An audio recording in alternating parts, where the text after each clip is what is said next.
Morning and welcome to your 5 a.m. cash flow mastery. And the topic that we are going to cover today is tax planning. So welcome and welcome everyone in your today's 5 a.m. live session on cash flow mastery. Tax planning का cash flow के ऊपर significant impact है, बहुत significant impact है। मैं acknowledge करना चाहूंगा आप सभी को जो अभी मेरे साथ लाइव प्रेजेंट है, और उन सभी को भी एक्नॉलेज करता हूं जो इसकी रिकॉर्डिंग देख रहे हैं, देखेंगे। Right now you are live with me and then I will upload this on YouTube and JSA online and you will be able to get this recording. तो आज इतने सारे पार्टिसिपेंट अक्रॉस द इंडिया मेरे साथ live हैं on this topic, तो मुझे आपसे एक कमिटमेंट चाहिए। क्या कमिटमेंट चाहिए? एक्नॉलेज तो मैं आपको कर ही रहा हूं कि जिस तरीके से आप स्टेप बाय स्टेप आप नेक्स्ट लेवल के ऊपर जा रहे हैं कैश फ्लो मास्टरी पे, और उसके रिजल्ट आपके बिजनेस पे एकदम क्लियर कट विजिबल है। मुझे कैसे पता? मुझे इसलिए पता है क्योंकि आप मेरे से इंटरेक्ट करते हैं, मुझे व्हाट्सएप करते हैं, और जो डेवलपमेंट आपके बिजनेस के अंदर हो रही है ना, it gives me immense satisfaction, जो आप कैश फ्लो मास्टरी के प्रिंसिपल अपने बिजनेस के अंदर एप्लीकेबल कर रहे हैं। Now let's not take much time between you and the topic for today, it is tax planning. तो आप क्या करने वाले हैं? Any question coming in your mind, any observation coming in your mind, आप चैट बॉक्स के अंदर उसको टाइप कर देना।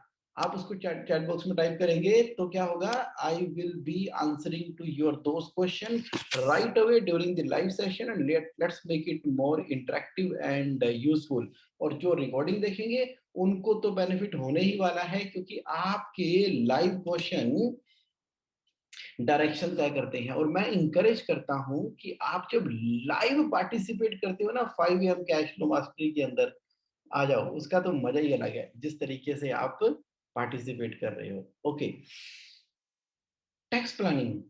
टैक्स प्लानिंग का मतलब है कि कैसे हम अपनी टैक्स की लायबिलिटी को ऑप्टिमाइज करें। ऑप्टिमाइज, यहां पर हम टैक्स चोरी की बात नहीं कर रहे हैं, हम टैक्स प्लानिंग की बात कर रहे हैं। और बहुत सारे वे आउट्स हैं, तरीके हैं जहां पर हम सेव कर सकते हैं टैक्स को लीगली, एथिकली, राइट, करेक्ट तरीके से सेव कर सकते हैं, और बहुत ही अमेजिंग तरीके से अपनी ओवरऑल कैश फ्लो के अंदर जो टैक्स का कंपोनेंट है उसको मैनेज कर सकते हैं। तो क्या करें? सबसे पहले तो आप एक एस्पेक्ट देखो, टैक्स रेट्स। टैक्स के जो रेट हैं उसके बारे में अवेयरनेस होना आपको बहुत जरूरी है। टैक्स के रेट क्या है? जैसे हम कहते हैं ना कि इंडिविजुअल के अंदर 30% टैक्स का रेट है स्लैब्स के बाद। पहले 2,50,000 तक कोई टैक्स नहीं, 2,50,000 से लेके 5 लाख तक 5% टैक्स है अंडर द ओल्ड रिजीम। फिर 5 लाख से लेके 10 लाख तक 20%, and then more than 10 lakh it is 30%। उसके ऊपर एजुकेशन सेस भी है 4%। उसके बाद अगर 50 लाख से ज्यादा हमारी इनकम है तो उसके ऊपर सरचार्ज भी लगता है। अगर 1 करोड़ से ज्यादा इनकम है तो सरचार्ज और बढ़ जाता है। अगर 2 करोड़ से ज्यादा इनकम है तो सरचार्ज और बढ़ जाता है। अगर 5 करोड़ से ऊपर की इंडिविजुअल की इनकम है तो सरचार्ज और बढ़ जाता है। तो ये टैक्स रेट 42% तक चला जाता है। दैट मीन टू से इंडिविजुअल के केस के अंदर आप किसी कंपनी में डायरेक्टर हैं, आप वहां पर तो वहां से सैलरी ले रहे हैं, और आपकी सैलरी 5 करोड़ से ज्यादा की हो गई है, तो आपको 42% का इफेक्टिव टैक्स रेट पड़ रहा है। खासकर उन लोगों के लिए जो प्रोप्राइटरशिप में है, और 5-5, 6-6, 7-7, 8-8 करोड़ रुपए का प्रॉफिट तो आपकी बुक्स में आ ही जाता है। चल रही है प्रोप्राइटरशिप, तो आप जानते हो कितना टैक्स लग रहा है आपके ऊपर? 42% तक का टैक्स लगता है, जबकि हाईएस्ट टैक्स का रेट का स्लैब 30% था। ये बात जब मैंने अवेयर करवाई अपने बिजनेस ओनर एक फ्रेंड को, उसकी अराउंड 70 करोड़ की टर्नओवर है, एक्सपोर्ट का काम करते हैं, और अच्छा खासा प्रॉफिट था उनका, 12-15 करोड़ का प्रॉफिट था उनका बुक्स ऑफ अकाउंट के अंदर। कमाल है। तो वो कहते हैं कि यार मैं तो ये सोच रहा था कि मैं तो टैक्स पे करता हूँ और बिल्कुल गवर्नमेंट की लॉ के अबाइडेंस के हिसाब से करता हूँ। ये करोड़ों की मेरी सेल की टर्नओवर हो रही है, जो कंपनी से अमाउंट लेता हूँ और वो मेरे पास सेविंग अकाउंट में ट्रांसफर करता हूँ, कैश रिजर्व क्रिएट करता हूँ, पक्के में काम करता हूँ, कोई टैक्स की चोरी नहीं, कुछ लेना नहीं देना नहीं, मैं एकदम बड़े तरीके से कर रहा हूँ। तो मैंने कहा कि आपने कभी टैक्स प्लानिंग नहीं की? कहते इसमें कौन सी टैक्स प्लानिंग करनी है, जो गवर्नमेंट ने रेट दिए हुए हैं। कहते हैं कि इंडिविजुअल जो है वो सबसे इजी सिंपल टैक्स का स्ट्रक्चर होता है। इंडिविजुअल सबसे इजी और टैक्स का स्ट्रक्चर होता है। इसलिए जब मैंने कंपनी खोली तो प्रोप्राइटरशिप में ही खोली और प्रोप्राइटरशिप में चलते चलते आज देखो भगवान की कृपा से 70 करोड़ की टर्नओवर हो गई है और 10-1 करोड़ का प्रॉफिट आ जाता है। चलो कर कर आके 5-1 करोड़ रुपए का प्रॉफिट, 7 करोड़ का प्रॉफिट मेरी इंडिविजुअल रिटर्न में होता है। तो मैंने कहा sir sir sir sir sir आप बिल्कुल ठीक कह रहे हो कि आप बहुत ही लॉ अबॉइडिंग सिटीजन हो, but at the same time tax planning के तरीके भी तो हैं, क्यों 42% का टैक्स आप दे रहे हो? ही सेड नहीं समझा जुगोन, तुम क्या कह रहे हो? तो वहां पर मैंने उसको टैक्स के रेट का पूरा चार्ट और टेबल खोल के दिखाया। आपको भी दिखाता हूँ, let me show you that table. एक बार मैं वो वाली फाइल ओपन कर लेता हूँ, मैं आपके साथ वो वाली फाइल शेयर करता हूँ। टैक्स के रेट तो पता ही होने चाहिए आपको कि हाँ हाँ मुझे मालूम है टैक्स के रेट, लेकिन देखो अनभिज्ञता की वजह से, अनभिज्ञता की वजह से हमें टैक्स के रेट के अंदर दिक्कत आ रही है। ये मैं आपको दिखा,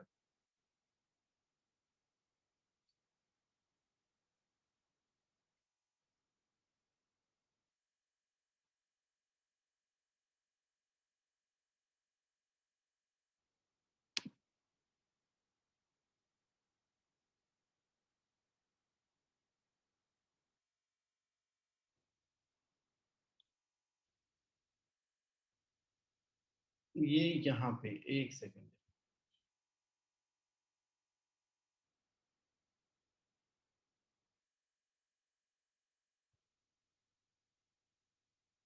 ठीक है, अब देखो ये इंडिविजुअल के केस में टैक्स के रेट हैं। आप देखो मोर देन 5 करोड़ में कितना आ रहा है, 42.74% इनकम टैक्स का रेट है। 2 करोड़ से 5 करोड़ तक के ऊपर 39 था, 1 से 2 के ऊपर 35 है, 50 से लेके 1 करोड़ के ऊपर 34.32% है, और 10 लाख से लेके 50 लाख के बीच में, 10 से 12.5 के बीच में 20.80, 26, 31 पुराना होता था। आज की डेट में क्या हो गया है, 31, यानी कि अप टू 50 लाख इंडिविजुअल के केस में कोई सरचार्ज नहीं लगता, सिर्फ एजुकेशन सेस है। तो 30% में एजुकेशन सेस जोड़ दो जरा, 4%। तो 30% का 4% कितना हो गया, 1.2%। तो ये इफेक्टिव रेट आ गया 31.2%। 5 लाख से लेके 10 लाख के बीच में 20% का टैक्स का रेट है, 4% एजुकेशन सेस ऐड कर दो, 20.8% आ गया। तो 5 लाख रुपए तक 5.2%। तो पॉइंट क्या है यहाँ पे, पॉइंट यहाँ पर ये है कि कभी हमने इफेक्टिव ओवरऑल टैक्स रेट को नहीं देखा। तो आप कहेंगे जुनून समझ गए, क्या करें? तो करें क्या, what is to be done? देखो ऐसा है कि जब इंडिविजुअल के अंदर अप टू 50 लाख एक ऐसा अमाउंट है जिसके ऊपर सरचार्ज नहीं लगता, अप टू 50 लाख पे सरचार्ज नहीं लगता। 50 लाख से लेके 1 करोड़ के ऊपर थोड़ा सा सरचार्ज लगता है, तो इफेक्टिव टैक्स रेट आ जाता है 34.32%। तो फिर बाकी जो लीगल एंटिटी है उसके अंदर टैक्स का रेट क्या है? बाकी जो लीगल एंटिटी है उसके अंदर भी टैक्स का रेट देख लो जरा, ये लो, ये लो। बात करेंगे हम प्राइवेट लिमिटेड कंपनी की। प्राइवेट लिमिटेड कंपनी के अंदर इफेक्टिव टैक्स रेट कितना आ रहा है, ये देखो जरा, सारे सरचार्ज वर्चार्ज मिला के टैक्स रेट कितना आ रहा है,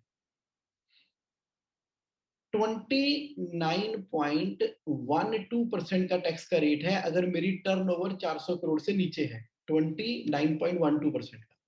1 करोड़ से 10 करोड़ के बीच में इफेक्टिव टैक्स रेट आता है 27.82% का, और लेस देन 1 करोड़ के अंदर 26% का आता है।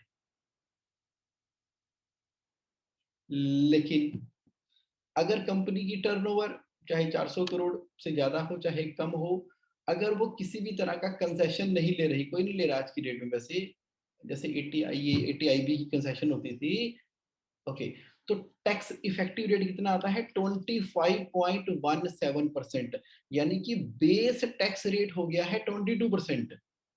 दोबारा बताता हूँ, प्राइवेट लिमिटेड कंपनी के केस के अंदर आप कहोगे हैं जुगोन इतनी इतनी कॉम्प्लिकेसीज है टैक्स रेट के अंदर, मतलब टैक्स प्लानिंग के अंदर भी इतनी सारी कॉम्प्लिकेसी है। आज तभी तो मैं टैक्स प्लानिंग का सेक्शन आपके लिए लेकर आया हूँ, और वो टेबल और चार्ट लेकर आया हूँ जिससे कि आपको पता लगे कि जब आप टैक्स प्लानिंग कर रहे हो तो कहाँ पर खड़े हो। हमें पता ही नहीं है, हमें मोटा मोटा ये मालूम है कि इंडिविजुअल के केस में 30% टैक्स का रेट होता है, ये मालूम है। उस चक्कर में उस इंडिविजुअल ने कहा कि ठीक है, इंडिविजुअल में 30% का टैक्स का रेट होता है, इंडिविजुअल में 30% का टैक्स का रेट होता है, तो उसने 7 करोड़ के प्रॉफिट के ऊपर लेकिन टैक्स कितना दे दिया 42% का, क्योंकि एजुकेशन सेस भी है, सरचार्ज भी है, सरचार्ज के स्लैब बने हैं। अगर 5 करोड़ से ऊपर है तो हाईएस्ट आपका टैक्स का रेट आएगा। अच्छा, प्राइवेट लिमिटेड कंपनी है, अब प्राइवेट लिमिटेड कंपनी के अंदर भी 3 तरह की कंडीशंस हैं। एक कंडीशन है नॉर्मली कि 25% बेस रेट है, उसके ऊपर लगेगा एजुकेशन सेस। दूसरा वो कंपनी है जो किसी तरह का कंसेशन नहीं ले रही और टर्नओवर उनकी 400 करोड़ से नीचे है, उनका बेस रेट है 22%। 22%, उसमें एजुकेशन सेस और बाकी सब चीजें मिला के वो इफेक्टिव रेट हो जाता है 25% का। अच्छा, वो कंपनी जो एक्सक्लूसिवली मैन्युफैक्चरिंग कर रही है और वो बनी है 1 अक्टूबर 2019 के बाद, उनके अंदर तो टैक्स का रेट सिर्फ 15% है। 15% है, तो इसलिए मैं आपको टेबल दिखा रहा हूँ, इसलिए मैं आपको टेबल दिखा रहा हूं, आप इस टेबल को अच्छे से देख लो। ये लो, दोबारा दिखाता हूं।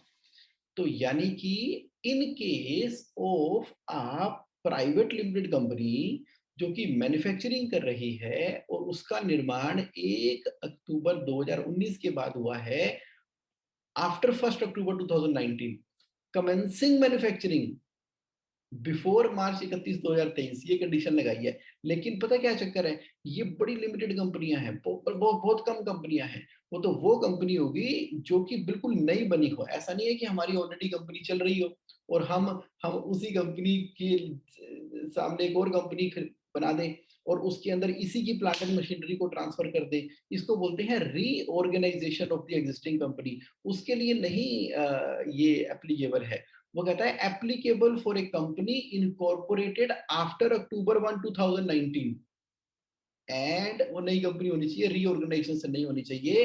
तो उसके ऊपर इफेक्टिव टैक्स रेट कितना आ रहा है 17.16।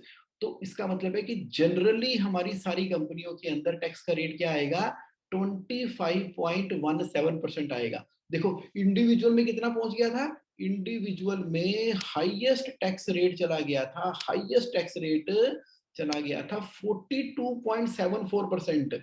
यानी कि अगर आप प्रोप्राइटरशिप रन कर रहे हो, अगर आप प्रोप्राइटरशिप रन कर रहे हो तो 42% तक जाओगे। अगर आप प्राइवेट लिमिटेड कंपनी रन कर रहे हो तो 25% तक आ गए, तो फायदा हो गया ना। तो प्रोप्राइटरशिप और प्राइवेट लिमिटेड कंपनी के अंदर कितना great difference of tax liability हो गया। कॉर्पोरेट को प्रमोट कर रही है ये वाली गवर्नमेंट।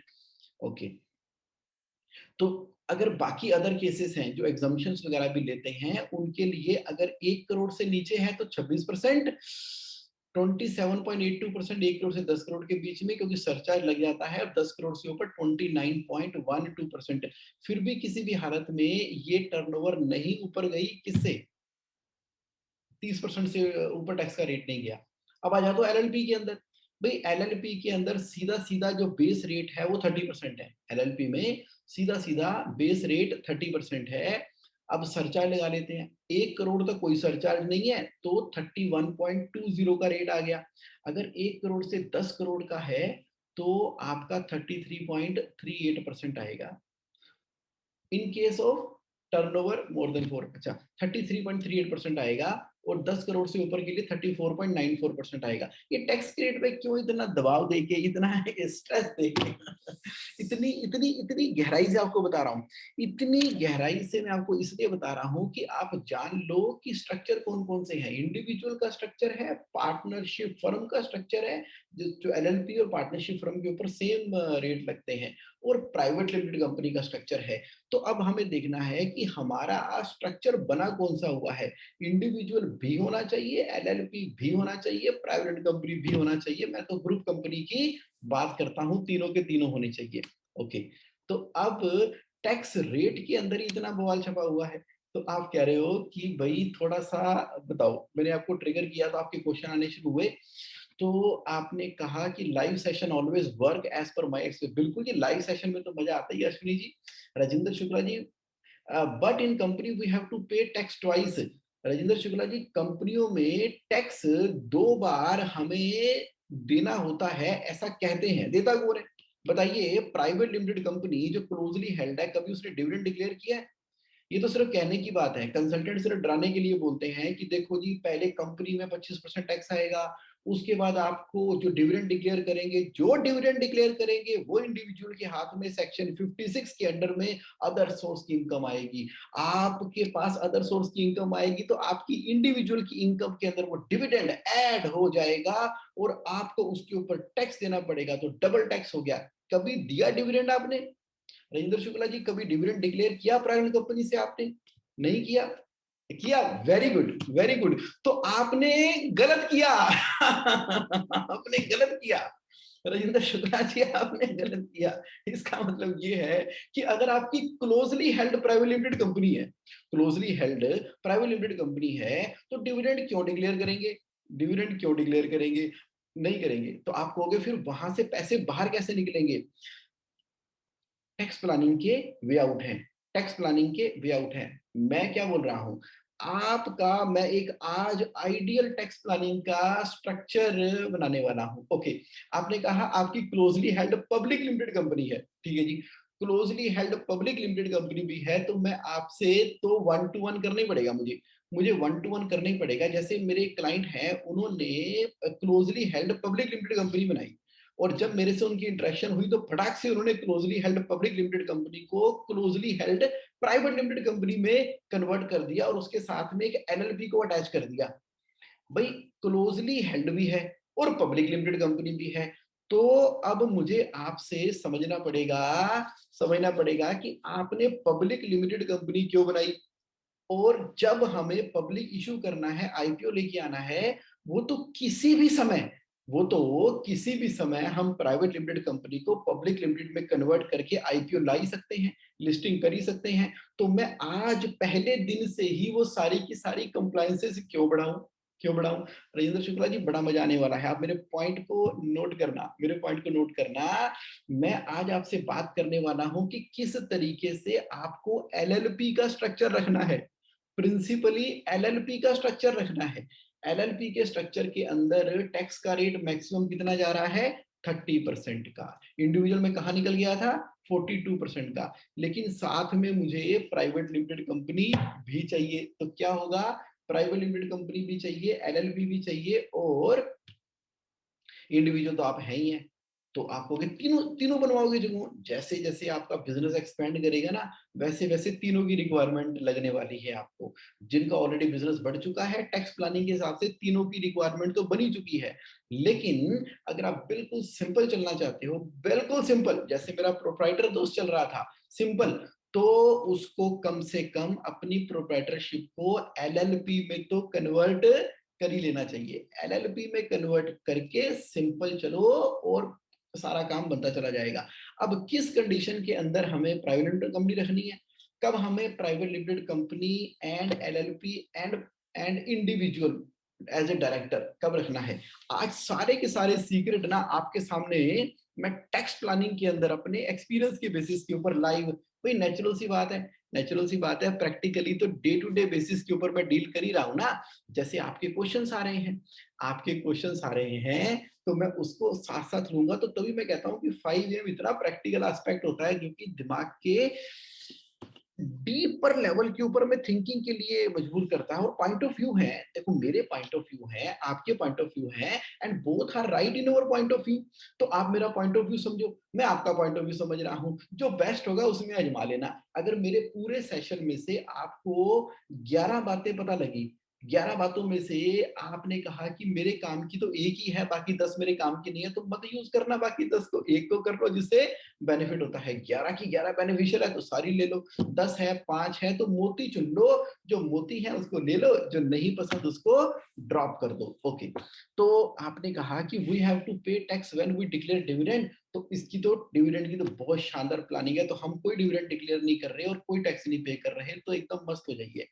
श्रीनिवास पति जी कहते हैं व्हाट अबाउट एलएलपी, बता दिया मैंने, बात करेंगे उसके बारे में। अरविंद जाला जी कहते हैं now there is no dividend distribution tax from 2021। बिल्कुल, जब आप डिक्लेयर करते हो तो पहले एक कानून हुआ करता था कि जब कंपनी डिविडेंड डिक्लेयर करेगी, जब कंपनी डिविडेंड डिक्लेयर करेगी उस समय कंपनी को अराउंड 20% डिविडेंड डिस्ट्रीब्यूशन टैक्स जमा करवाना होता था, लेकिन अब इसको विड्रा कर लिया गया। अब ये बोल दिया उन्होंने कि कंपनी तो नहीं करेगी, लेकिन जिसको डिविडेंड मिलेगा वो उसकी इनकम फ्रॉम अदर सोर्स बन जाएगी, अंडर सेक्शन 56। अब वो बेचारा इंडिविजुअल 30% 40% टैक्स स्लैब के अंदर है, तो पहले तो 20% में छुटकारा हो जाता था, अब तो डिविडेंड लेने के बाद सीधा मेरे टैक्स ब्रैकेट के हिसाब से टैक्स लगता है। तो राजेंद्र जी ने कहा क्लैरिफाई करो, मैं कर ही रहा हूँ साथ साथ। अच्छा, श्रीनिवासपति जी कह रहे हैं how to take out profit with efficient tax rate. यही तो हम गेम करने वाले हैं, प्लानिंग करने वाले हैं कि किस तरह से प्रॉफिट को टेक आउट करना है with private limited company and LLP and आपकी इंडिविजुअल कैपेसिटी के अंदर। मैं बहुत क्लोजली बात करने वाला हूँ। तो what about buyback scheme in private limited company, buyback scheme के बारे में भी मैंने पूरी की पूरी स्लाइड बनाई है बजरंग जी। तो इसका मतलब ये है कि आज का सेशन इंटरेस्टिंग रहने वाला है। ये देखो बायबैक ऑफ शेयर, आपके क्वेश्चन का आंसर बायबैक ऑफ शेयर के अंदर मैं देने वाला हूं, स्पेसिफिकली मैंने स्लाइड कवर की है। तो चलो अब हम सिस्टमैटिक तरीके से आगे बढ़ते हैं। टैक्स प्लानिंग, टैक्स के रेट आपको पता लग गए, टैक्स के रेट एजुकेशन सेस मिला के और सरचार्ज मिला के जब हम देख रहे हैं तो उस हिसाब से हमें उस जगह पर खड़े होना है जहां पर ऑप्टिमाइज टैक्स दें। तो हम इग्नोरेंट तो नहीं हो सकते, इग्नोरेंट तो नहीं हो सकते। उसके लिए क्या करें, उसके लिए सबसे इंपॉर्टेंट काम ये है कि हमारे पास एक आई फ्रेंडली रिपोर्ट होनी चाहिए। मैं हमेशा क्या बोलता हूँ, आई फ्रेंडली रिपोर्ट। आई फ्रेंडली रिपोर्ट वो रिपोर्ट होती है जिसको आप देखते हो ना वो समझ आती है, इट मेक सेंस। वरना क्या है, जब भी टैक्स प्लानिंग की बातें करते हैं तो ये मोटी मोटी फाइलें हमें खोलनी पड़ती है, चल इसकी फाइल ले आ, चल उसकी फाइल ले आ, चल लास्ट ईयर में क्या था, करंट ईयर में क्या था, पिछले साल एडवांस टैक्स कितना जमा कराया था, कितनी जीपी रेशो थी, कितनी एनपी रेशो थी, क्या तो रेंटल था, क्या तो सैलरी थी। ऐसे करते करते जब भी टैक्स प्लानिंग के लिए बैठते हैं तो 2-3 घंटे तो सिर्फ फाइलों को अरेंज करने में, समझने में और देखने में लग जाते हैं। तो क्या करें तो क्या करें, तो मैं उसके लिए सबसे पहले तो आपको ये बोल रहा हूं कि आप अपनी एक टैक्स प्लानिंग शीट बना लो। वो कैसे दिखाई देती है, टैक्स प्लानिंग शीट इस तरह से दिखाई देती है। आपको जाना है जेएससी ऑनलाइन के अंदर, जो लोग जेएससी ऑनलाइन में ऑलरेडी रजिस्टर्ड हैं वो लॉगिन पे क्लिक करेंगे।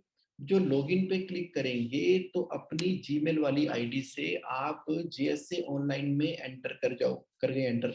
जो लोग रजिस्टर्ड नहीं है कोई दिक्कत नहीं है, आप JSAonline.in क्लिक करो और यहाँ पर नीचे लिखा हुआ है अवेल 7-डे free trial of JSA online, यहाँ पे क्लिक करो, नाम ईमेल मोबाइल कंपनी नेम डाल के ज्वाइन 7 डे पे डाल दो और मेरी टीम आपको इसकी एक्सेस प्रोवाइड कर देगी। चलो अब जिन लोगों ने ऑलरेडी कर लिया है तो उनको ले आते हैं JSC online. JSC online helping people to run profitable and cash rich business के होम पेज के बाद हम जाते हैं इंडेक्स पे।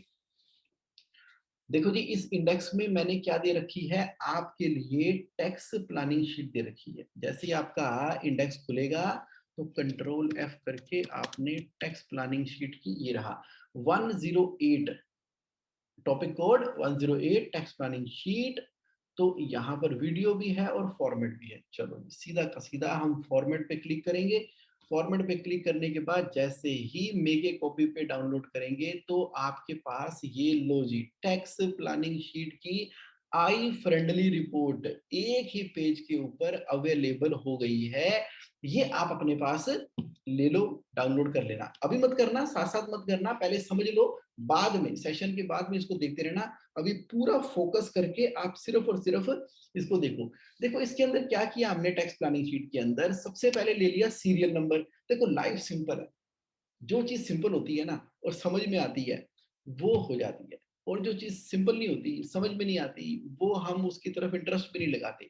और ये टैक्स प्लानिंग शीट बनाने के लिए कोई आपका advocate, chartered accountant, tax expert होना ज़रूरी नहीं है। आप बिल्कुल बिज़नेस ओनर हो, इंजीनियर हो और टेक्निकल बैकग्राउंड से हो और फाइनेंस के बारे में नहीं पता, तो भी समझ आएगी, तो भी समझ आएगी। यही तो सिंपलिसिटी है। समझ आएगी या क्यों समझ आएगी? फाइनेंस तो मैथमेटिक्स है। फाइनेंस पूरी तरह से मैथमेटिक्स है और टैक्स प्लानिंग भी तो मैथमेटिक्स है। इतनी इनकम होगी तो इतना परसेंट टैक्स लगेगा, उतनी होगी उसमें से ये माइनस कर देंगे, ये डिडक्शन लगा देंगे, वो काट देंगे, वो काट देंगे तो वो हमारा आ जाएगा। तो फाइनेंस से चिंता करने की जरूरत नहीं है। टैक्स प्लानिंग से तो चिंता करने की बिल्कुल भी जरूरत नहीं है, क्योंकि tax planning is equal to mathematics. Okay, तो क्या किया, सीरियल नंबर ले लिया। दूसरा क्या है, डिस्क्रिप्शन। डिस्क्रिप्शन में आप ये समझ लो कि हिंदुस्तान में, इंडिया में टोटल 5 हेड्स हैं, जिसके अंदर सिर्फ 5 हेड हैं जिसके अंदर इनकम टैक्सेबल होती है। पहला हेड कौन सा है भाई? एक हमारी बिजनेस इनकम हो सकती है, दूसरा हमारी सैलरी इनकम हो सकती है, तीसरा हमें रेंट मिल सकता है, चौथा हमारी कैपिटल गेन की इनकम हो सकती है। कैपिटल गेन का मतलब होता है कैपिटल एसेट हमने बेचा, जैसे ज्वेलरी बेच दी, प्रॉपर्टी बेच दी, तो वो कैपिटल एसेट है। तो ज्वेलरी बेची, प्रॉपर्टी बेची, उसके ऊपर जो प्रॉफिट हुआ उसको हम कैपिटल गेन कहते हैं। या इनकम फ्रॉम अदर सोर्सेस होती है। अब इनकम फ्रॉम अदर सोर्स क्या होती है? जैसे कि आपकी interest income, FD income, deposit income और एनी अदर इनकम जो कि पहले 4 हेड्स के अंदर नहीं आई। तो हमने क्या किया, कॉलम नंबर 2 के अंदर डिस्क्रिप्शन में लिख लिया कि भाई कौन से 5 हेड हमारे इनकम है। क्वेश्चन आ गया, क्वेश्चन आ गया कि व्हाट अबाउट पार्टनरशिप। हाँ, पार्टनरशिप एलएलपी में कवर है। ओके, तो ये 5 हेड इनकम आ गए। अब आई फ्रेंडली रिपोर्ट में आपने क्या किया, आपने किया आपकी जितनी भी कंपनियां हैं, एक कंपनी है तो पहली कंपनी यहाँ लिख लो, कंपनी 1। दूसरी कंपनी है, दूसरी लिख लो, कंपनी 2, कंपनी 3। अच्छा, अब आप इंडिविजुअल भी काम कर रहे हो, जैसे कंपनी 1 प्राइवेट कंपनी हो सकती है, कंपनी 2 एलएलपी हो सकती है। ये दोनों आपकी जितनी भी है ना कि ग्रुप कंपनियां भी होती है, एक से ज्यादा कंपनी भी आपकी हो सकती है। तो इसी के ऊपर हमने कंपनी 1, कंपनी 2, इंडिविजुअल भी यही लिख लिया। इंडिविजुअल 1 आप हो गए, आपकी वाइफ हो गई, बच्चे हो गए, फादर हो गए, मदर हो गए, ब्रदर हो गया। इंडिविजुअल 1 2 3 वो भी यहाँ लिख लिए। अच्छा, आपकी एचयूएफ हिंदू अनडिवाइडेड फैमिली, वो आपका एचयूएफ भी यहाँ पर आपने लिख लिया। सारे के सारे एक ही शीट के ऊपर आ गए। जब एक ही शीट के ऊपर आ गए तो आप क्या करोगे, कम से कम पिछले 3 साल का डाटा, कितने 3 साल का पिछला डाटा आप यहाँ पे मेंशन कर दो कि भाई 18 19 19 20 20 21 के अंदर जरा देखिए तो सही हमारी टर्नओवर क्या थी। टैक्स प्लानिंग के लिए बार बार हमें यही देखना होता है, भाई मेरी ये टैक्स टर्नओवर क्या थी और जीपी कितना था और जीपी की परसेंटेज कितनी आ रही थी। तो पता लग गया कि पिछले 3 सालों में मेरी जीपी की रेशियो 11 और इतनी चल रही है। इसका फायदा क्या होगा? इसका फायदा ये होगा कि टैक्स प्लानिंग सिर्फ हमने पास्ट की थोड़ी देखनी है, वो तो करंट की करनी है। तो यानी कि इसके अंदर आप एक कॉलम इंसर्ट कर लेंगे तो आप लिख देंगे जिस साल की आप प्लानिंग करना चाहते हैं। राइट, असेसमेंट ईयर 2000 यहाँ पे 21-22 लिख लो। इसके अंदर एक और कॉलम ऐड कर लेना, असेसमेंट ईयर 22-23 शुरू हो गया अब तो। ओके, तो दैट मीन टू से कि जब आप प्लानिंग करना शुरू कर रहे हैं तो आप फिर अंदाजा लगाएंगे कि मैं कितनी सेल करने वाला हूँ अपने बिजनेस के अंदर। अंदाजा लगाओ कितनी सेल करने वाला हूँ, तो क्या मेरा जीपी मार्जिन चल रहा है, तो प्रॉफिट क्या आ रहा, क्या परसेंटेज थी, तो मेरा क्या नेट प्रॉफिट आएगा। तो मीनिंग देयर बाय मैं आपसे क्या बोल रहा हूँ, मैं आपसे ये कह रहा हूं कि टैक्स प्लानिंग शीट के अंदर, टैक्स प्लानिंग शीट के अंदर हमने 4 साल का डाटा लिखेंगे ताकि हमें ओवरऑल पता लग सके। तो एक तो ये सिंपल हो गया, एक ही शीट के ऊपर आ गया, अब हमें बार बार फाइलें नहीं खोलनी पड़ेगी। तो हमने क्या बचा लिया, टाइम बचा लिया। नंबर 1, टैक्स प्लानिंग शीट के द्वारा हमने बहुत ही बड़ा टाइम बचा दिया। जब टाइम बचा दिया, हमारे सामने इंफॉर्मेशन होगी ना, अब खेल शुरू होगा, अब देखना किस तरह से टैक्स बचना शुरू होगा। सोचो अगर उस इंडिविजुअल प्रोप्राइटर ने अपनी टैक्स प्लानिंग शीट इस तरीके से बनाई होती ही, तो वो देखता कि यार मेरा इफेक्टिव टैक्स रेट तो 42% आ रहा है, ये तो बहुत ज्यादा है। उसको देखते सार ही पता लग जाता, यार ये टैक्स तो बहुत ज्यादा आ रहा है, लेकिन कभी उसने देखा ही नहीं। कहता है कि tax is not my area, उसके लिए तो मैंने एक्सपर्ट रखे हुए हैं। वो कहते हैं कि भाई मैं तो अकाउंट्स फाइनेंस में देखता ही नहीं, मैं तो मार्केटिंग एक्सपर्ट हूँ। मैंने तो मारुति कंपनी में नौकरी की थी, उसके बाद एक्सपोर्ट का बिजनेस शुरू कर दिया, और उसके बाद सारा का सारा ध्यान ये है, खूब पैसा आता है, बाकी जो टैक्स लगे सो लगे।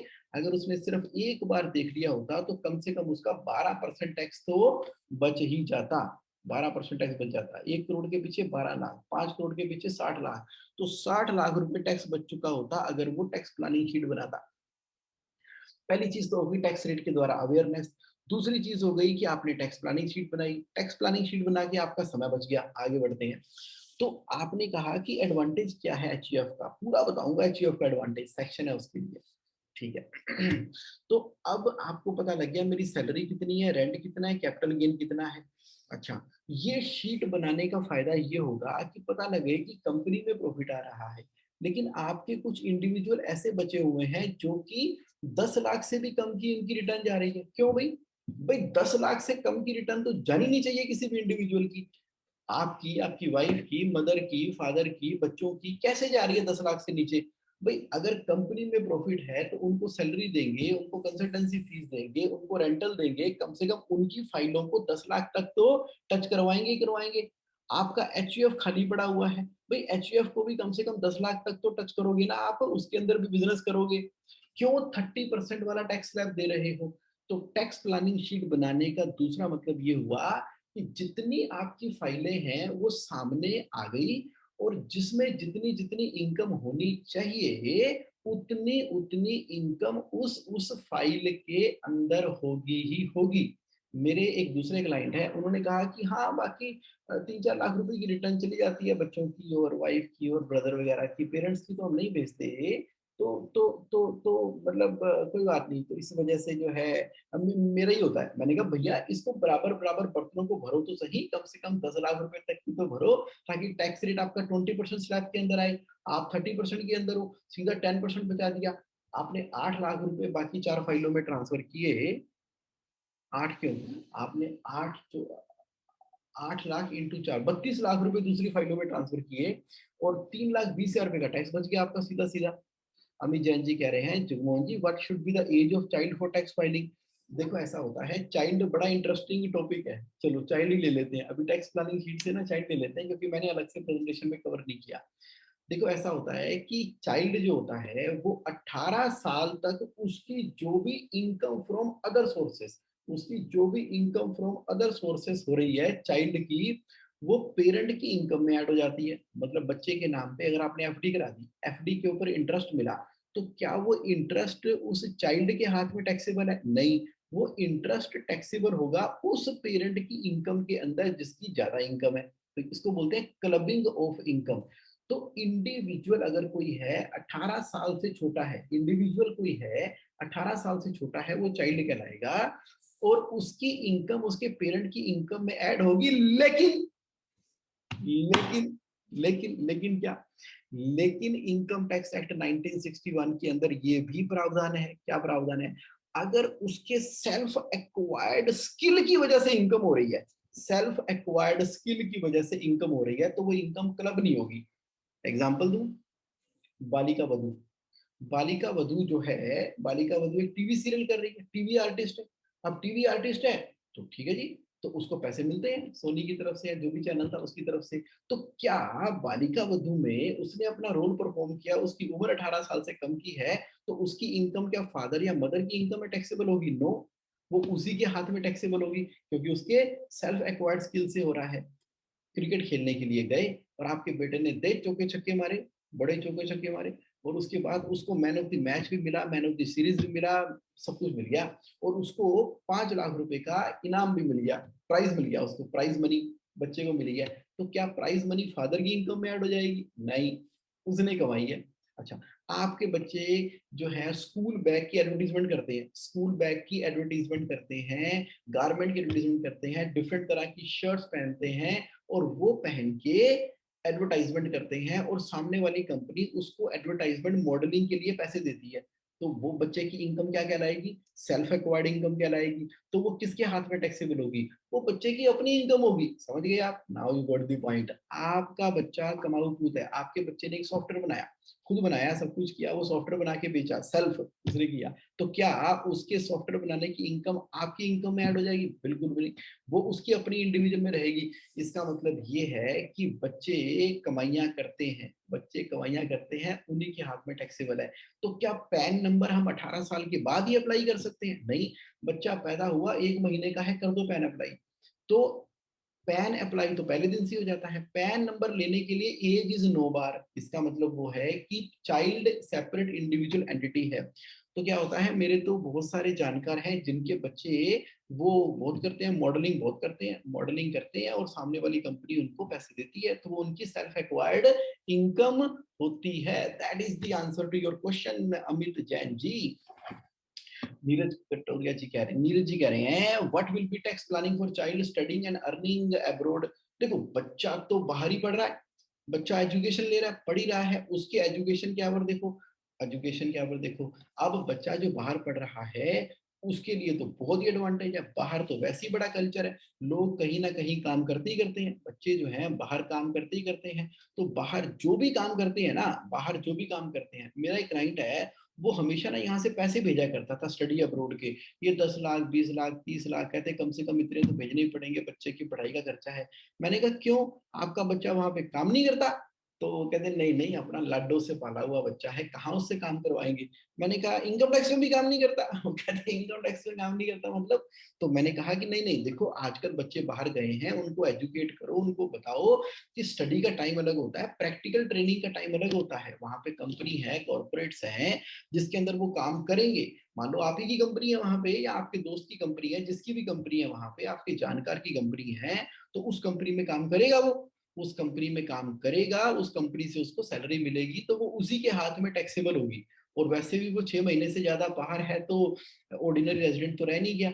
पॉइंट क्या है नीरज जी? पॉइंट ये है कि बच्चे जो बाहर पढ़ रहे हैं, बाहर वो कमाइयां करते हैं, तो आप इस तरीके से पैसे भेजते हो कि उसकी कमाई वहीं से रिसीव होती है और वहां पर मिल जाती है, जो कि आपकी दोस्त की कंपनी में वहां पर काम करते हैं, जिनके साथ आपका ब्लड रिलेशन नहीं है। तो इसका मतलब ये है कि स्टडी अब्रोड के अंदर भी बच्चे की रिटर्न अलग जानी चाहिए। तो अगर वो बच्चा 18 साल से ज्यादा का है तो भी, कम है तो भी, सेल्फ स्किल के द्वारा। देखो चाइल्ड लेबर की जहां तक प्रॉब्लम आती है ना, चाइल्ड लेबर की, कि 18 साल से कम बच्चे काम नहीं कर सकते, कौन से चाइल्ड लेबर के ऊपर कानून है? भाई बालिका वधु सीरियल में काम करने के लिए थोड़ी कानून है, मॉडलिंग करने के लिए थोड़ी कानून है। अगर बच्चे ने मॉडलिंग कर ली तो वो चाइल्ड लेबर थोड़ी हो गया। अगर बच्चे ने क्रिकेट खेल लिया और 5 लाख का प्राइज मिल गया उसको, तो वो चाइल्ड लेबर थोड़ी हो गया। चाइल्ड लेबर इंडिया में, पूरे वर्ल्ड में बैन है, 18 साल से नीचे तो वो कमाई कर नहीं सकते। तो हम चाइल्ड लेबर थोड़ी कर रहे हैं।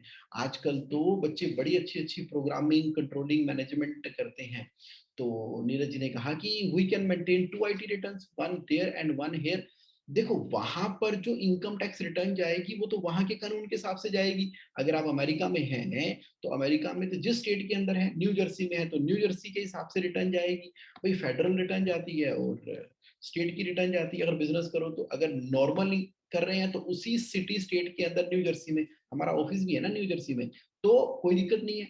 तो वहां पर आपकी उस स्टेट के हिसाब से जाएगी जाएगी। इंडिया के अंदर अगर उसका रेजिडेंशियल स्टेटस जो भी है उस हिसाब से टैक्स की प्लानिंग होगी, उसका जो रेजिडेंशियल स्टेटस है इंडिया के अंदर।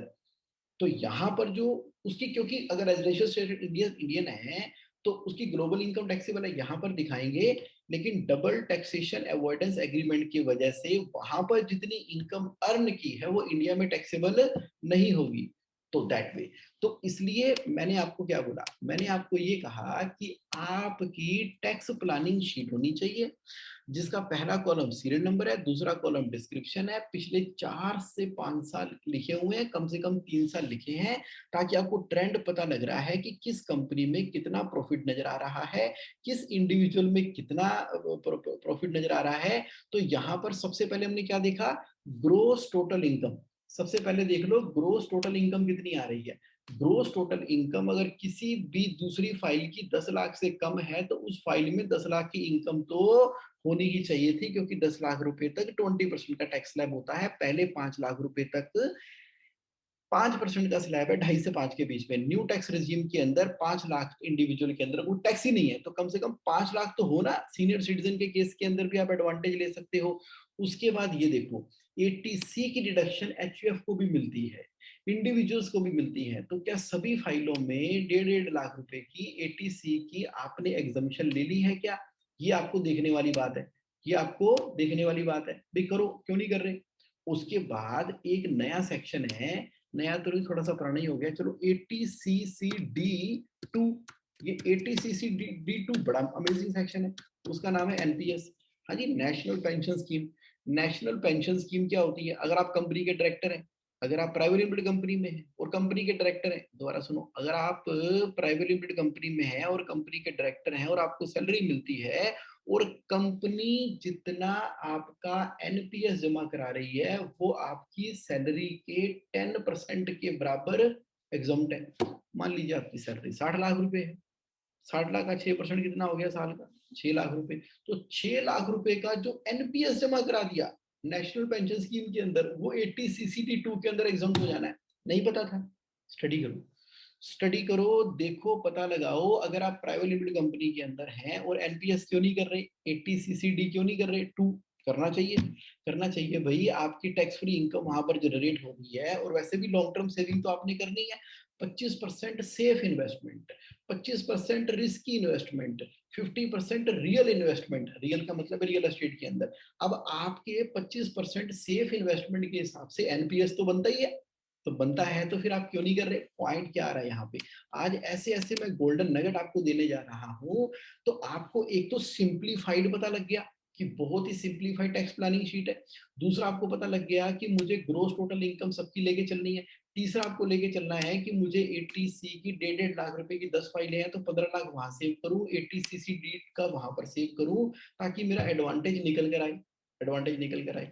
उसके बाद क्या है? उसके बाद आप पता लग जाएगा यहाँ पे कि भाई कितना टैक्स बनता है आपका, और कितना टीडीएस कट गया, कितना बैलेंस टैक्सेबल बनता है। और एडवांस टैक्स जमा कराना होता है ना साल में 4 बार, 15 जून, 15 सितंबर, 15 दिसंबर और 15 मार्च तक एडवांस टैक्स जमा कराना होता है। अगर हम टाइम पे एडवांस टैक्स जमा कराएंगे, अगर हम टाइम पर जमा कराएंगे टैक्स को, तो हमें इंटरेस्ट नहीं पड़ेगा। वरना साल खत्म होता है, अकाउंटेंट सर या सीए साहब हमारे रिटर्न बना के लेके आते हैं, उसमें 2, 4, 8, 10, 20, 25, 30, 35 कहीं से ले लाख लाख रुपए तक का तो इंटरेस्ट ही आ रहा होता है। किसका? सेक्शन 234 बी और सी का। हम कहते हैं ये क्या? वो कुछ नहीं सर, ये थोड़ा इंटरेस्ट इंटरेस्ट होता है गवर्नमेंट का, वो सरचार्ज होता है, एजुकेशन सेस होता है, और पता नहीं क्या क्या गवर्नमेंट लगाती रहती है, ये उस चीज के 20-25 हजार है। अरे ध्यान से देखो, वो एडवांस टैक्स जमा ना करवाने की वजह से इंटरेस्ट लगा है। मैं आपको अवेयर करा रहा हूँ, इतने एडवांटेज है टैक्स प्लानिंग शीट के। अभी अप्रैल का महीना, मई का महीना चल रहा है, मई 2021। तो आप जो है 21-22 की प्लानिंग तो पहले ही कर लो कि मेरी कितनी टर्नओवर होने वाली है, कितनी मैं सैलरी लेने वाला हूँ, कितना मैं रेंटल लेने वाला हूँ। हो गया ना मजा? ओके। तो आपने, नितिन जी ने कहा, yes we are not doing NPS. सोचो जी, एनपीएस के बारे में सोचो, I will make it right away. Yes yes yes, आप इस बारे में अवेयर नहीं थे, मैंने अवेयर करा दिया। मेरा काम ही यही है, सुबह सुबह 5 बजे आपको कराना, दिन में भी कराता हूँ। सुबह मतलब एक ब्रह्म मुहूर्त है, तो एक हमने प्रोसेस चला चला रखा है कि एवरी सैटरडे नए टॉपिक पे डिटेल में वो चीजें लेकर आऊंगा जो कि आपके लिए नहीं है, इंपॉर्टेंट है। अच्छा, विवेक जी क्या कह रहे हैं? एनपीएस मनी, एनपीएस मनी आप क्या कह रहे हो Vivek ji? NPS money investment, can you elaborate without how many years we can get it back, और what is pay back method of NPS? Okay जी, एनपीएस के बारे में थोड़ा सा बताता हूँ डिटेल के लिए, आ जाओ 1 to 1 के अंदर। थोड़ा बता देता हूँ, नहीं तो गूगल पे जाओ ना आप, इसमें चिंता वाली बात ही नहीं है। आजकल तो गूगल बाबा इतना महान है, इतना महान है, तो गूगल बाबा से जो भी पूछो, एनपीएस, एनपीएस इन्वेस्टमेंट, तो क्या कहता है, बहुत कुछ मिल जाएगी आपको। Investment option in national pension scheme, अच्छा, नहीं इससे पीछे देखो कितना बढ़िया आ रहा था। हालांकि मैं आपको सिर्फ क्रक्स बता देता हूँ, आपको तरीका बता रहा हूँ। जब भी आजकल गूगल की वजह से हो गया ना, NPS investment, all you need to know about active auto करके, तो मुझे तो खैर पता है, मैं आपको बता देता हूँ, बट आपको बता रहा हूँ कि एनपीएस के बारे में जब आप स्टडी करोगे, cleartax.com है, सीए संसार है, और बड़े सारे हमारे भाई लोग हैं जो हमारे साथ लगे हुए हैं, तो उनको भी उनकी वेबसाइटों पे इतने ब्लॉग भरे पड़े हैं, इतने एडवांटेज भरे पड़े हैं, आप उसको तसल्ली से पढ़ लेना। क्रक्स बता देता हूँ, क्रक्स, क्रक्स में इंटरेस्टेड हो ना। जगमोहन मतलब सिंपल, जगमोहन मतलब सिंपल, सिंपल मतलब समरी, समरी मतलब क्रक्स, वो फायदे की बात। विवेक जी, फायदे की बात ये है, एनपीएस होता है नेशनल पेंशन स्कीम। एम्प्लॉई है, एम्प्लॉय को जो सैलरी मिलती है, वो अपनी सैलरी का कंट्रीब्यूशन देते हैं पेंशन फंड के लिए, गवर्नमेंट अकाउंट के अंदर चला जाता है। उसकी आगे इन्वेस्टमेंट होती है, इक्विटी में भी हो सकती है, डेप्ट में भी हो सकती है, मिक्स वाले फंड में भी हो सकती है, आप सिलेक्ट कर सकते हो उन फंड को। पैसे इन्वेस्ट हो रहे हैं, लॉन्ग टर्म में इन्वेस्ट हो रहे हैं, तो यानी कि ये लॉन्ग टर्म की इन्वेस्टमेंट है। PPF, PPF public provident fund में हम इन्वेस्ट करते हैं 1.5 लाख की छूट लेने के लिए। अब एटीसी की तो लिमिट 1.5 लाख रुपए की है, लेकिन 80CCD2 की लिमिट कितनी है, बहुत बड़ी लिमिट है। 80CCD2 की लिमिट है 10% of your salary, 10% of your salary, 10% of your salary, यानी कि सैलरी अगर आपकी 60 लाख रुपए की है, तो 60 लाख का 10% कितना हो गया, 6 लाख रुपए। तो यानी कि इंप्लॉई अपना कटवाएगा एनपीएस 10% ऑफ द सैलरी, और इंप्लॉयर जो है 10 से लेके 14%, वैसे 10% है अदर देन सेंट्रल गवर्नमेंट के लिए, सेंट्रल गवर्नमेंट 14% करती है। 10% जो है आप सैलरी का इंप्लॉई के बिहाफ पे एनपीएस पे जमा करा सकते हो, तो इंप्लॉई खुश हो गया, इंप्लॉई ने अपने पैसे कटवाए, जस्ट लाइक अ पीएफ, अपने पैसे कटवाए, वो उसके लॉन्ग टर्म में चले गए, और यहाँ पर इंप्लॉयर ने पैसे काट दिए। तो 21,000 से नीचे पीएफ लगता है ना, 21,000 पर मंथ के ऊपर की सैलरी के ऊपर तो नेशनल पेंशन स्कीम के अंदर वैसे भी आप क्वालिफाई करते ही करते हो। तो मतलब क्या हुआ, अगर आप लॉन्ग टर्म सेविंग करना चाहते हो, लॉन्ग टर्म यानी कि अब आप विड्रा कब कर सकते हो, उसके अंदर टाइम लिमिट दे रखी है, जब आप रिटायर करोगे तो विड्रा करना। नाम इसका क्या है, नेशनल पेंशन स्कीम, एनपीएस, यानी कि जब आप कंपनी से रिटायर होंगे, उस समय पर आपको लमसम इकट्ठा पैसा मिल जाएगा। Your contribution and your governments, your contribution and employers contribution. आप अपनी कंपनी में, प्राइवेट लिमिटेड कंपनी में डायरेक्टर हैं, तो आप उसको कर सकते हैं, अपने एम्प्लॉयज के लिए भी कर सकते हैं। Okay, same interest I have Beed very frustrating.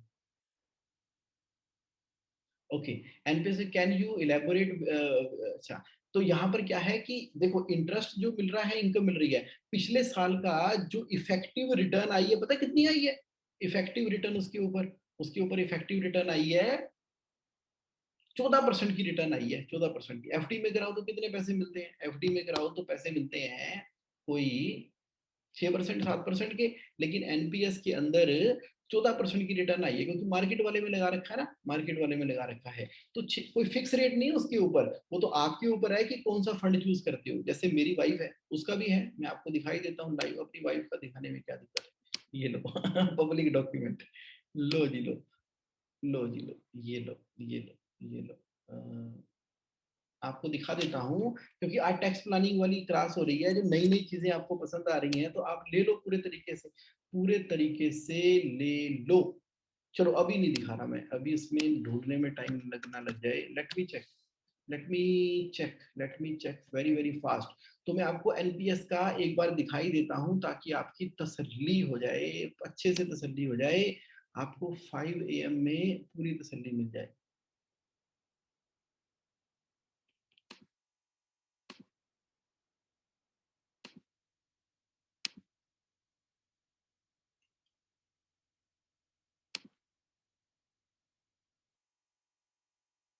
ये रहा NPS, national pension scheme, NPS.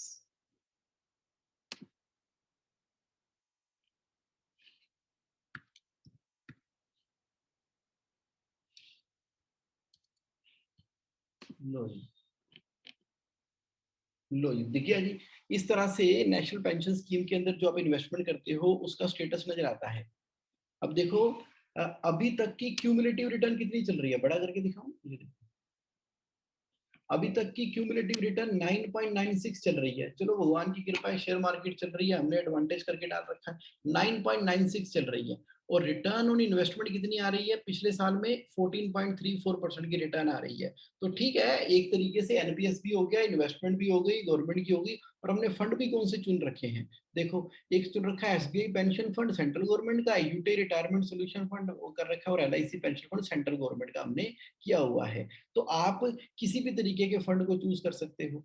जिस तरह के फंड को चूज करोगे उस तरह के फंड के अंदर आपकी इन्वेस्टमेंट होती चली जाएगी, होती चली जाएगी। तो यहाँ पर सब लिखा हुआ है कि कहाँ कहाँ पर कैसे कैसे कर सकते हो, कैसे उसकी एनएवी क्रिएट होगी। तो हमने बड़े तरीके से ध्यान से इसको किया हुआ है। इम्प्लॉई का शेयर एटीसी में मिल रहा है, एम्प्लॉयर का शेयर एटीसीसी डी के अंदर मिल रहा है। ये है आपकी एनपीएस। तो क्या ये शीट दिखाने के बाद आपकी तसल्ली हो गई विवेक जी, आपकी तसल्ली हो गई है? अगर yes, oh thank you, got it. तो ये नई चीज थी आप सबके लिए, तो मैंने आपको बता दिया। तो आप देखो ना, टैक्स प्लानिंग शीट के अंदर आप अब अपने सीए से डिस्कस करो, अकाउंटेंट से डिस्कस करो, गूगल बाबा से डिस्कस करो। तो करते करते करते सब कुछ करो। तो अब हम चलते हैं अगले वाले टैक्स प्लानिंग के एस्पेक्ट के ऊपर। बाकी सारे एनपीएस वाले सवाल आप अपने एग्जिस्टिंग सीए से पूछ लीजिए। चलो जी, नहीं तो मेरे से 1 to 1 कर लो, नहीं तो ये सेशन एनपीएस का बन जाएगा। ये सेशन एनपीएस का नहीं है, ये सेशन टैक्स प्लानिंग का है। तो टैक्स प्लानिंग के अंदर मैंने बात की टैक्स की। अब आ जाओ रेंटल इनकम। रेंटल इनकम देखो, टैक्स प्लानिंग में अगर आप बिजनेस ओनर हैं, अगर आप बिजनेस ओनर हैं, सैलरी ले रहे हैं, खाली सैलरी लिए जा रहे हैं, बिजनेस से प्राइवेट कंपनी है, सैलरी लिए चले जा रहे हैं, एलएलपी भी है, एलएलपी में भी रेम्यूनरेशन लिए चले जा रहे हैं, तो मजा नहीं है। क्यों? क्योंकि रेंटल इनकम के अंदर 30% की स्टैंडर्ड डिडक्शन मिलती है। क्या आप उस स्टैंडर्ड डिडक्शन को ले पा रहे हो? मैं आपको बताता हूं मैं क्या कह रहा हूं आपसे। फॉर एग्जाम्पल, आपको जो इनकम मिल रही है, आपको जो इनकम मिल रही है, यहाँ पर मैंने प्लस किया, मैंने अपना 5 हेड्स ऑफ इनकम होते हैं। एक हेड ऑफ इनकम है आपका सैलरी, डायरेक्टर सैलरी ले लिया आपने, भाई आ गया डायरेक्टर, लगा देता हूँ, डायरेक्टर ओब्लिक पार्टनर आप लेते हो। आपने मान लीजिए हर महीने 10 लाख रुपए की सैलरी लेते हो। तो अगर हर महीने 10 लाख की सैलरी लेते हो तो 12 महीनों में कितनी सैलरी ली? 1 करोड़ 20 लाख रुपए की। अब 1 करोड़ 20 लाख में से ज्यादा क्या माइनस होगा? 50,000 रुपये माइनस होगा स्टैंडर्ड डिडक्शन का। तो आपकी salary 1 crore 20 lakh minus 50,000 is equal to 1 crore 19 lakh 50,000 रुपये टैक्सेबल हो गई। आपको पता है कि 50 लाख से ऊपर सरचार्ज भी लगता है, 1 करोड़ से ऊपर सरचार्ज बढ़ जाता है। तो मैं कह रहा हूं कि आप पार्टनर सैलरी खाली ले रहे हो, पार्टनर सैलरी खाली ले रहे हो, उसकी जगह सेकंड ऑप्शन देता हूं मैं आपको। सेकंड ऑप्शन ये देता हूं कि आप सैलरी ले लो 60 लाख रुपए की, और रेंट ले लो। अब डिपेंड करता है कि आपके पास प्रॉपर्टी है कि नहीं और बिजनेस के लिए यूज हो रही कि नहीं हो रही। तो लेकिन बहुत सारे ऐसे लोग हैं जिन्होंने प्रॉपर्टी अपने नाम से लेते हैं और कंपनी को किराए पर दे देते हैं। अब देखो, सैलरी अगर 60 लाख की हो और रेंट 60 लाख का हो, यानी कि 5 लाख की सैलरी, 5 लाख का रेंट, हो गया 10 लाख रुपए। 10 lakh into 12 is equal to 1 crore 20 lakh रुपए। अगर आपने सैलरी ली होती और रेंट लिया होता, दोनों मिला के लिया होता, अब जो डिडक्शन मिलती है वो सैलरी में तो 50,000 की मिलती ही मिलती है, लेकिन रेंट के अंदर आपको मालूम है 30%, 30% की स्टैंडर्ड डिडक्शन मिलती है, यानी कि 18 लाख रुपए। अब आपकी टैक्सेबल इनकम कितनी हुई? सैलरी के केस में 60 लाख माइनस 50, और आपकी रेंट के केस में कितनी हो गई? 60 लाख माइनस 18 लाख रुपए is equal to this plus this. आपका फर्क देखो, अब आपको 1 करोड़ 1 लाख रुपए टैक्सेबल है, यहाँ पर 1 करोड़ 19 लाख रुपए टैक्सेबल है। दोनों के अंदर डिफरेंस कितना आ गया? दोनों के अंदर स्टैंडर्ड डिडक्शन की वजह से डिफरेंस आ गया है 18 लाख रुपए का। ये ना 18 लाख रुपए। अब देखो 30% लगाकर देखो जरा, 18% का, 18% का 30% का मतलब हो गया कि आपने 5,40,000 रुपए टैक्स बचा लिया। 5,40,000 रुपए टैक्स बचा लिया because of the standard deduction, कि आप कंपनी में से जो ले रहे हो पैसा, खाली सैलरी की फॉर्म में मत लिया करो। आपने जो प्रॉपर्टी खरीदते हो ना, कंपनी के नाम से प्रॉपर्टी मत खरीदो, इंडिविजुअल नाम से प्रॉपर्टी खरीदो और वो कंपनी को किराए पर दे दो। इंडिविजुअल नाम से प्रॉपर्टी खरीदो, कंपनी को किराए पर दे दो और उसके बाद उससे आप लो रेंटल इनकम। रेंटल इनकम लेने के बाद आपको क्या एडवांटेज होगा? रेंटल इनकम लेने के बाद आपको एडवांटेज होगा कि आप इनकम टैक्स से बच गए।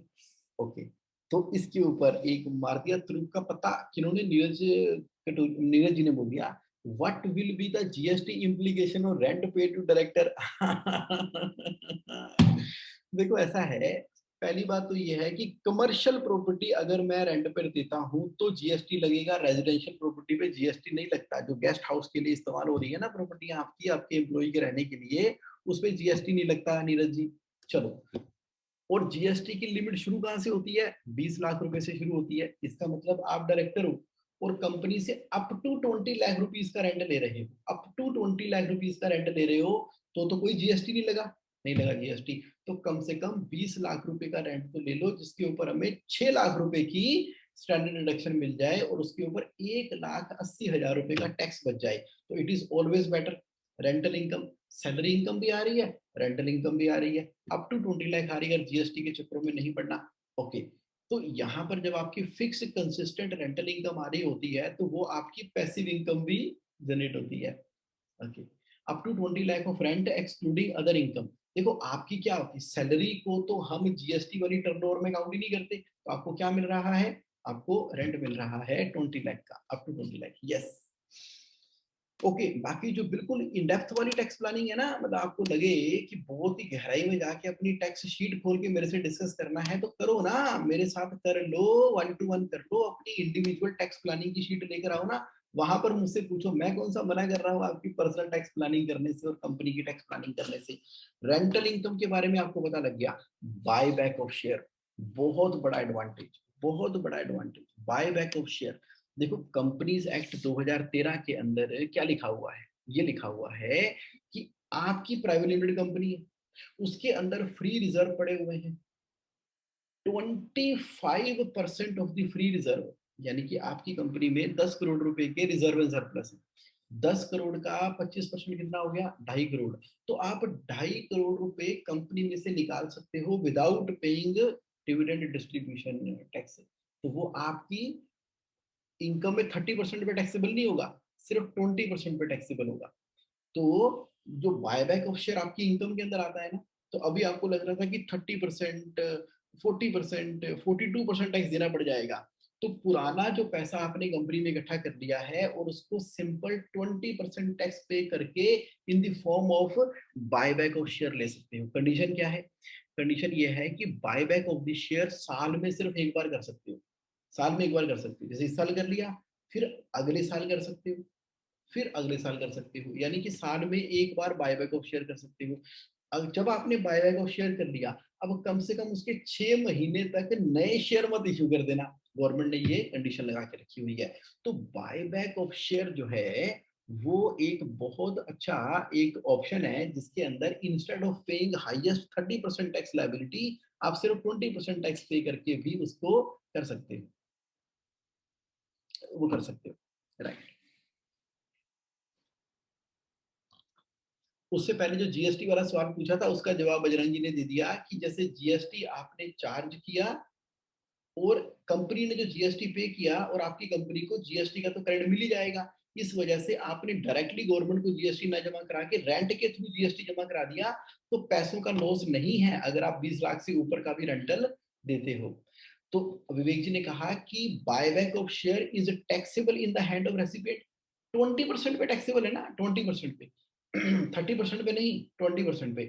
अगर आप डिविडेंड दोगे तो वो तो डिविडेंड आपकी नॉर्मल इनकम में ऐड हो जाएगा, वो आपके टैक्स स्लैब के हिसाब से होगा। लेकिन बाय बैक ऑफ शेयर जिनके पास पुराना कई सालों का प्रॉफिट पड़ा है, निकाला ही नहीं था उन्होंने, तो आप कई बार होता है ना, जैसे कैपिटल गेन 20% देने के लिए लोग तैयार हैं, तो आज की डेट में ये अभी लगना चल रहा है कंपनी एक्ट के अंदर, जिसके अंदर बायबैक ऑफ शेयर है और इनकम टैक्स में यस 20% के ऊपर टैक्सेबल है। तो आपने कहा सो कंपनी 25% बायबैक 20%, देखो बायबैक को तो हम कभी कभी एज ए टूल यूज करेंगे, कभी कभी एज ए टूल यूज करेंगे। देखो क्या है कि Vivek ji over a period of time करते करते करते आपकी कंपनी का रिजर्व एंड सरप्लस काफी बड़ा हो चुका है। अब आपने कोई इंडिविजुअल नाम से प्रॉपर्टी खरीदी ली थी, अब आप वाइट इनकम इकट्ठी करने में लगे हुए हो कि कहाँ से करूं, कहाँ से करूं, कहाँ से करूं। सभी आपको डरा रहे हैं, सभी आपको कह रहे हैं कि आपने कंपनी बनाकर गलती की, कंपनी में पड़ा हुआ था। देखो, कंपनी का जो रिजर्व एंड सरप्लस है वो तो ऑलरेडी एक्यूमुलेट हो चुका है कंपनी के अंदर, पास्ट में आपने उसके ऊपर टैक्स दे भी दिया है। आज की डेट में जब इमरजेंसी में आपको पैसे चाहिए, विवेक जी आज की डेट में जब आपको पैसे चाहिए और अरेंज करने की कोशिश करते हो प्रॉपर्टी खरीदने के लिए, तो पैसे कहाँ से मिलेंगे? आप बोलते हो कंपनी में पैसे मिले हैं, तो आप तब आप चॉइस मेक करते हो कि मैं अपनी सैलरी ले लूं कंपनी से, तो वो टैक्सेबल होगी 30% 40% के ऊपर, या मैं कंपनी से डिविडेंड ले लूं, वो भी 30-40% पे होगी। तो इन दो ऑप्शन में जब आपको चूज करना होता है तब आप बाय बैक का ऑप्शन चूज करते हो। आप कहते हैं if we have to company can we do in both in same way? हाँ हाँ, दो कंपनियां हैं, अलग अलग हैं, और दोनों कंपनियां इंडिपेंडेंट आइडेंटिटी है। बट राजेंद्र शुक्ला जी, इसको हम एज ए एक्सेप्शन यूज करते हैं। 5-7 सालों में एक बार कर लिया, 10 सालों में एक बार कर लिया, जब कोई बड़ी ट्रांजेक्शन की है तो एक बार में उसको निकाल लिया, क्योंकि 20% तो टैक्स लगना ही है ना, तो यानी कि एज ए बैकअप उसको इस्तेमाल करते हैं। Otherwise there are other method also, जिनको नहीं पता था बायबैक और शेयर के बारे में, उसके मैंने आपको बता दिया है। तो आपने कहा if you are CC limit your banker can object in buyback. देखो, सीसी लिमिट वालों के साथ तो परेशानी होती ही होती है। क्या परेशानी होती है? बैंक वाला ये बोलता है कि जितने पैसे मैंने दिए हैं ना, आपको 20% के बराबर के पैसे रखने हैं कंपनी के अंदर। 20% के बराबर के पैसे, उसको मार्जिन मनी कहते हैं। अगर बैंक ने आपको दिया है 80 लाख रुपए का लोन, 80 लाख की सीसी लिमिट है, तो कम से कम 20 लाख की कैपिटल होनी चाहिए। तो रेशो क्या निकल कर आई? रेशो निकल कर आई धर्मेंद्र जी 80-20 की निकल कर आई। अगर आप देख लो रिजर्व एंड सरप्लस को मिला के, कैपिटल को मिला के, और 25% का बायबैक आप अगर कर भी लोगे, तो भी 80-20 की रेशो मेंटेन हो रही है। तो सीसी लिमिट पे बैंक कोई ऑब्जेक्शन रेज नहीं करेगा। ठीक है, विवेक जी कहते हैं but it is better to make SIP of buyback that is wonderful to take out money from company. Right, ठीक है, ठीक है। हालांकि मुझे पूरी तरह से आपकी बात समझ नहीं आई, फिर भी पढ़ लेता हूं। But it is better to make SIP of buyback, this is wonderful to take out money. अच्छा अच्छा, ओके। हाँ, देखो, मतलब अगर आप सिप करोगे ना, तो फिर तो आपने 45% टैक्स तो कर ही दिया ना। 45% तो वैसे भी टैक्स हो रहा था, तो आपने वो कर दिया। चलो ठीक है, आप थोड़ा थोड़ा करके ले लो, क्योंकि बायबैक किया तो आपके पास हो गया। भाई जनरली बायबैक कौन करता है? Generally buyback of share emergency में करते हैं। जनरली बायबैक ऑफ शेयर इकट्ठा जब पैसा चाहिए होता है तब करते हैं। जनरली जब कंपनी में पैसा पड़ा हुआ है, तो प्रॉपर्टी या बड़ी इन्वेस्टमेंट करनी है, तो हम कंपनी में से बायबैक के ऑप्शन को यूज कर लेते हैं, जो कि बहुत ही टैक्स वाइबल ऑप्शन है। इंडिविजुअल के अंदर या एलएलपी के अंदर या इनकम 30% टैक्स करवाने की जगह 20%। आगे बढ़ते हैं, शेयर्स और म्यूचुअल फंड। अब जो लोग शेयर म्यूचुअल फंड में इन्वेस्टमेंट नहीं कर रहे, वो सोचो क्यों नहीं कर रहे हो? भाई कर लो, भाई इंडिया की इकोनॉमी ठीक है। नहीं कर रहे हो, तो मत करो, मत करो। ये आपकी पर्सनल डिसीजन है, ये आपकी पर्सनल डिसीजन है। करना करो, नहीं करना नहीं करो, आपकी पर्सनल डिसीजन है। मेरा ये ओपिनियन है कि 25% आपका पैसा, मेरा ओपिनियन है, that may not be right, मेरा ओपिनियन है। क्या ओपिनियन है? 25% आपका पैसा एकदम सेफ होना चाहिए। कहाँ पे? आप अपने अलमारी में रखो, अपनी जेब में रखो, अपने लॉकर में रखो, अपने सेविंग अकाउंट में रखो, फिक्स डिपॉजिट के अंदर रखो, जहां दिल कर रहा है रखो वहां पे। 25% एकदम मजबूत सेफ, जब जरूरत पड़े हमेशा अवेलेबल है पैसे। भाजी पैसे देना, कितने चाहिए? 4 लाख, ये लो। अलमारी से निकाले और दे दिए। पैसे चाहिए, कितने चाहिए? 25 लाख रुपए, अभी देता हूँ। आप लॉकर में से निकाल लाओ, या जाके आप अपने सेविंग अकाउंट से निकाल लाओ, एफडी से निकाल लाओ। यानी कि 25% पैसे तो रेडीली अवेलेबल होने चाहिए आपके पास। फिर जो 25% पैसे है ना आपके टोटल पैसों के, वो एकदम रिस्की होने चाहिए। इतने रिस्की होने चाहिए कि मजा आ जाए, कि मतलब पैसे लगा दिए और डूब भी जाए कोई गम नहीं, जलाने के लिए जलाने के लिए। उसके अंदर आती है इक्विटी, म्यूचुअल फंड और बाकी सब आपकी प्राइवेट इक्विटी इन्वेस्टमेंट। तो ये जो जलाने वाले पैसे है ना, इतने तो आप नन्हे मुन्ने बच्चे हैं नहीं कि जला ही दोगे। वो तो कहने की बात है जलाने के लिए 25% रिस्की। लेकिन लेवरेजिंग का इफेक्ट लेने के लिए कुछ तो भेजोगे ना। बाहर निकलोगे। नहीं तो आप बोलोगे भाई समुद्री जहाज जो है, समुद्री जहाज वो हमेशा पोर्ट के ऊपर, यानी कि जहां पर वो खड़े होते हैं वहां पर सबसे सुरक्षित होते हैं। तो इसका मतलब क्या है, समुद्री जहाज को कभी हम भेजे ही ना समुद्र के अंदर। तो समुद्र में भेजेंगे नहीं समुद्री जहाज, तो आपका माल एक्सपोर्ट कैसे होगा, आपका माल इंपोर्ट कैसे होगा। आप बोलोगे समुद्र में नहीं भेजना, समुद्र में तो हवाएं चलती हैं, समुद्र में तो चक्रवर्ती तूफान आते हैं, समुद्र में तो पता नहीं क्या क्या आता है। ना ना ना ना, समुद्र बहुत रिस्की है, समुद्र के रास्ते माल नहीं भेजना। ओहो बहुत रिस्की है। और बाय एयर तो कोई माल भेज नहीं सकते, बाय एयर तो बहुत रिस्की है। हवाई जहाज उड़ा, कहीं बिजली चमकी और फट गया जहाज, तो क्या होगा, मेरा माल तो रास्ते में बर्बाद हो जाएगा। ओहो हो, बड़ी दिक्कत है, बड़ी दिक्कत है। तो इसका मतलब है कि सारे समुद्री जहाज आप खड़े कर दो समुद्र के किनारे पे, सारे के सारे उड़ने वाले जहाज खड़े कर दो एयरपोर्ट के ऊपर, और सेफ्टी के साथ में बैठे रहना। कुछ नहीं होगा, दुनिया ठहर जाएगी। ट्रेन में मत बैठना, ट्रेनों के भी एक्सीडेंट होते हैं ना जी ना, ऐसे थोड़ी होता है। इसका मतलब ये है कि जब आपने 25% अपने पास सेफ पैसा रख लिया तो इंश्योरेंस हो गई ना कि मनी अवेलेबल है। 25% को काम पे लगाओ, जा भी इक्विटी में, जा म्यूचुअल फंड में, जा कमा के लेके आ। अगर नहीं भी कमा के लेके आ कोई दिक्कत नहीं है, अगर तू वहीं पे पिघल गया तो भी कोई दिक्कत नहीं है। अब बाकी बचा 50%, बाकी बचा 50%। 50% जो है वो आप लगाओगे रियल के अंदर, रियल रियल रियल रियल के अंदर लगाओगे। रियल, रियल क्या होता है, रियल एस्टेट, यानी कि प्रॉपर्टी दिखाई दे रही है। रियल गोल्ड, रियल कमोडिटी, वहां लगाओ। देखा जाए तो 75% तो सेव कर लिया आपने, 25% सेफ, 25% पूरा रिस्की, 50% एकदम रियल। अच्छा, तो अब क्या होगा, मैं टैक्स प्लानिंग में क्या बोल रहा हूँ, टैक्स प्लानिंग में आपको ये बोल रहा हूं कि जो शेयर्स होते हैं ना उसके ऊपर जो शॉर्ट टर्म कैपिटल गेन होता है वो सिर्फ 15% पे टैक्सेबल है। और जो लॉन्ग टर्म कैपिटल गेन होता है 1 लाख रुपए तक तो कोई टैक्स ही नहीं है, और 1 लाख से ऊपर 10% का टैक्स का रेट है। तो इसका मतलब आपका कमाउट स्मूथ शेयर म्यूचुअल फंड, अभी देखा ना मार्च में कोरोना के टाइम के ऊपर, चलो मार्केट गिरी फिर ऊपर चढ़ गई, फिर पीछे ऐसे ऊपर नीचे लगते रहते हैं, दो चार झटके सालों 2 सालों में, इकोनॉमी है ना ऐसे चलती रहती है, ऐसे चलती रहती है। तो आप राइट टाइमिंग के हिसाब से राइट काम करते रहो, तो ये जो 25% वाला पैसा आपको पास आएगा, तो इसके ऊपर आपका 42% टैक्स नहीं लगना, 30% टैक्स भी नहीं लगना, 25% टैक्स भी नहीं लगना, इसके ऊपर 16% टैक्स भी नहीं लगना। टैक्स लगना है सिर्फ 15% शॉर्ट टर्म के ऊपर और 10% लगना है लॉन्ग टर्म के ऊपर। तो है नहीं सबसे टैक्स एफिशिएंट वाली इन्वेस्टमेंट गवर्नमेंट कह रही है आप करो, इसके अंदर पैसे लगाओ। तो दैट मीन टू से कि आप कैलकुलेटेड रिस्क तो ले ही सकते हो। Thank you. विवेक जी कह रहे हैं love your explanation, thank you. Thank you Vivek ji, life is simple. भाई इतने साल हो गए काम करते करते, देख रहे हैं कि कमाल हो गया। अच्छा, तो अब हम क्या करेंगे, अब हम चलेंगे राइट। राजकुमार सबराज वेरी इंफॉर्मेटिव, यस। तो अब ले लो अगला, अगला पॉइंट ले लो, अगला पॉइंट ले लो। अब देखो, private limited company plus LLP plus business owner, ये लो, ये एक आपके सामने एक टैक्स का बड़ा प्यारा सा स्ट्रक्चर रख रहा हूं।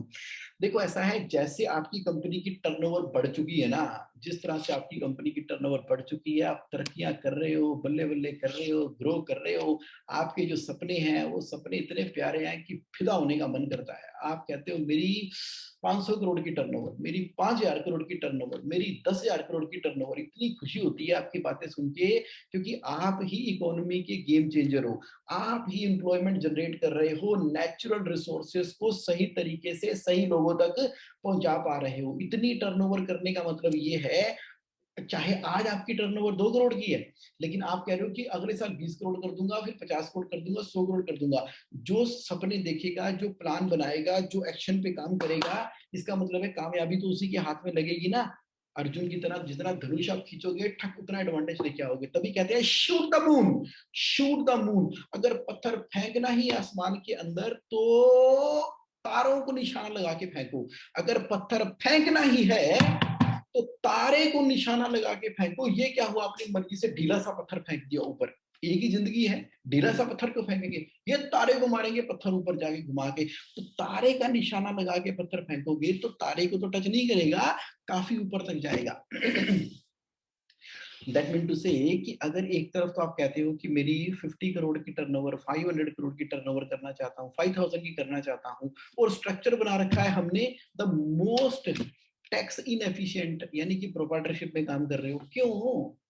आप कह रहे हो कि नहीं यार पैसे निकालने हैं, करने हैं, ये होगा, एलएलपी चाहिए, ठीक है एलएलपी चाहिए।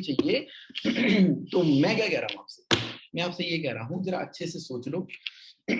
आप आज ही वैल्यूएशन की ताकत को समझ लो।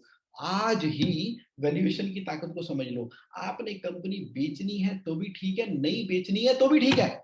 आपने कंपनी बेचनी है तो भी ठीक, आपने कंपनी नहीं बेचनी तो भी ठीक, आपने प्राइवेट इक्विटी इन्वेस्टमेंट मंगवानी है तो भी ठीक, प्राइवेट इन्वेस्टमेंट इक्विटी नहीं मंगवानी है तो भी ठीक, आपने लोगों के बिजनेस खरीदने हैं, लोगों के खरीदने हैं, मित्तल की तरह, स्टील मित्तल की तरह लोगों के बिजनेस खरीदने हैं तो भी ठीक। ये सारे के सारे काम करने के लिए आपको फ्रंट पे ना प्राइवेट लिमिटेड कंपनी चाहिए, फ्रंट पे प्राइवेट लिमिटेड कंपनी चाहिए, फ्रंट पे प्राइवेट लिमिटेड कंपनी चाहिए। यानी कि आपकी जो ट्रेडिंग कंपनी होगी ना वो प्राइवेट लिमिटेड कंपनी होगी, ट्रेडिंग कंपनी जो होगी वो प्राइवेट लिमिटेड कंपनी होगी। जैसे हिंदुस्तान लीवर लिमिटेड है, अनमोल बिस्किट वालों की कंपनी है, और सतमोला वालों की कंपनी है, और Okaya power private limited company है। जितनी भी बड़ी कंपनियां जो नेक्स्ट लेवल पे जा रही हैं, जो सामने आगे हैं, वो आगे एक प्राइवेट लिमिटेड कंपनी है कॉर्पोरेट स्ट्रक्चर के अंदर, उसके ऊपर टैक्स का रेट भी सबसे कम है, 22% का बेस रेट है उसके ऊपर, वो सामने हो गई।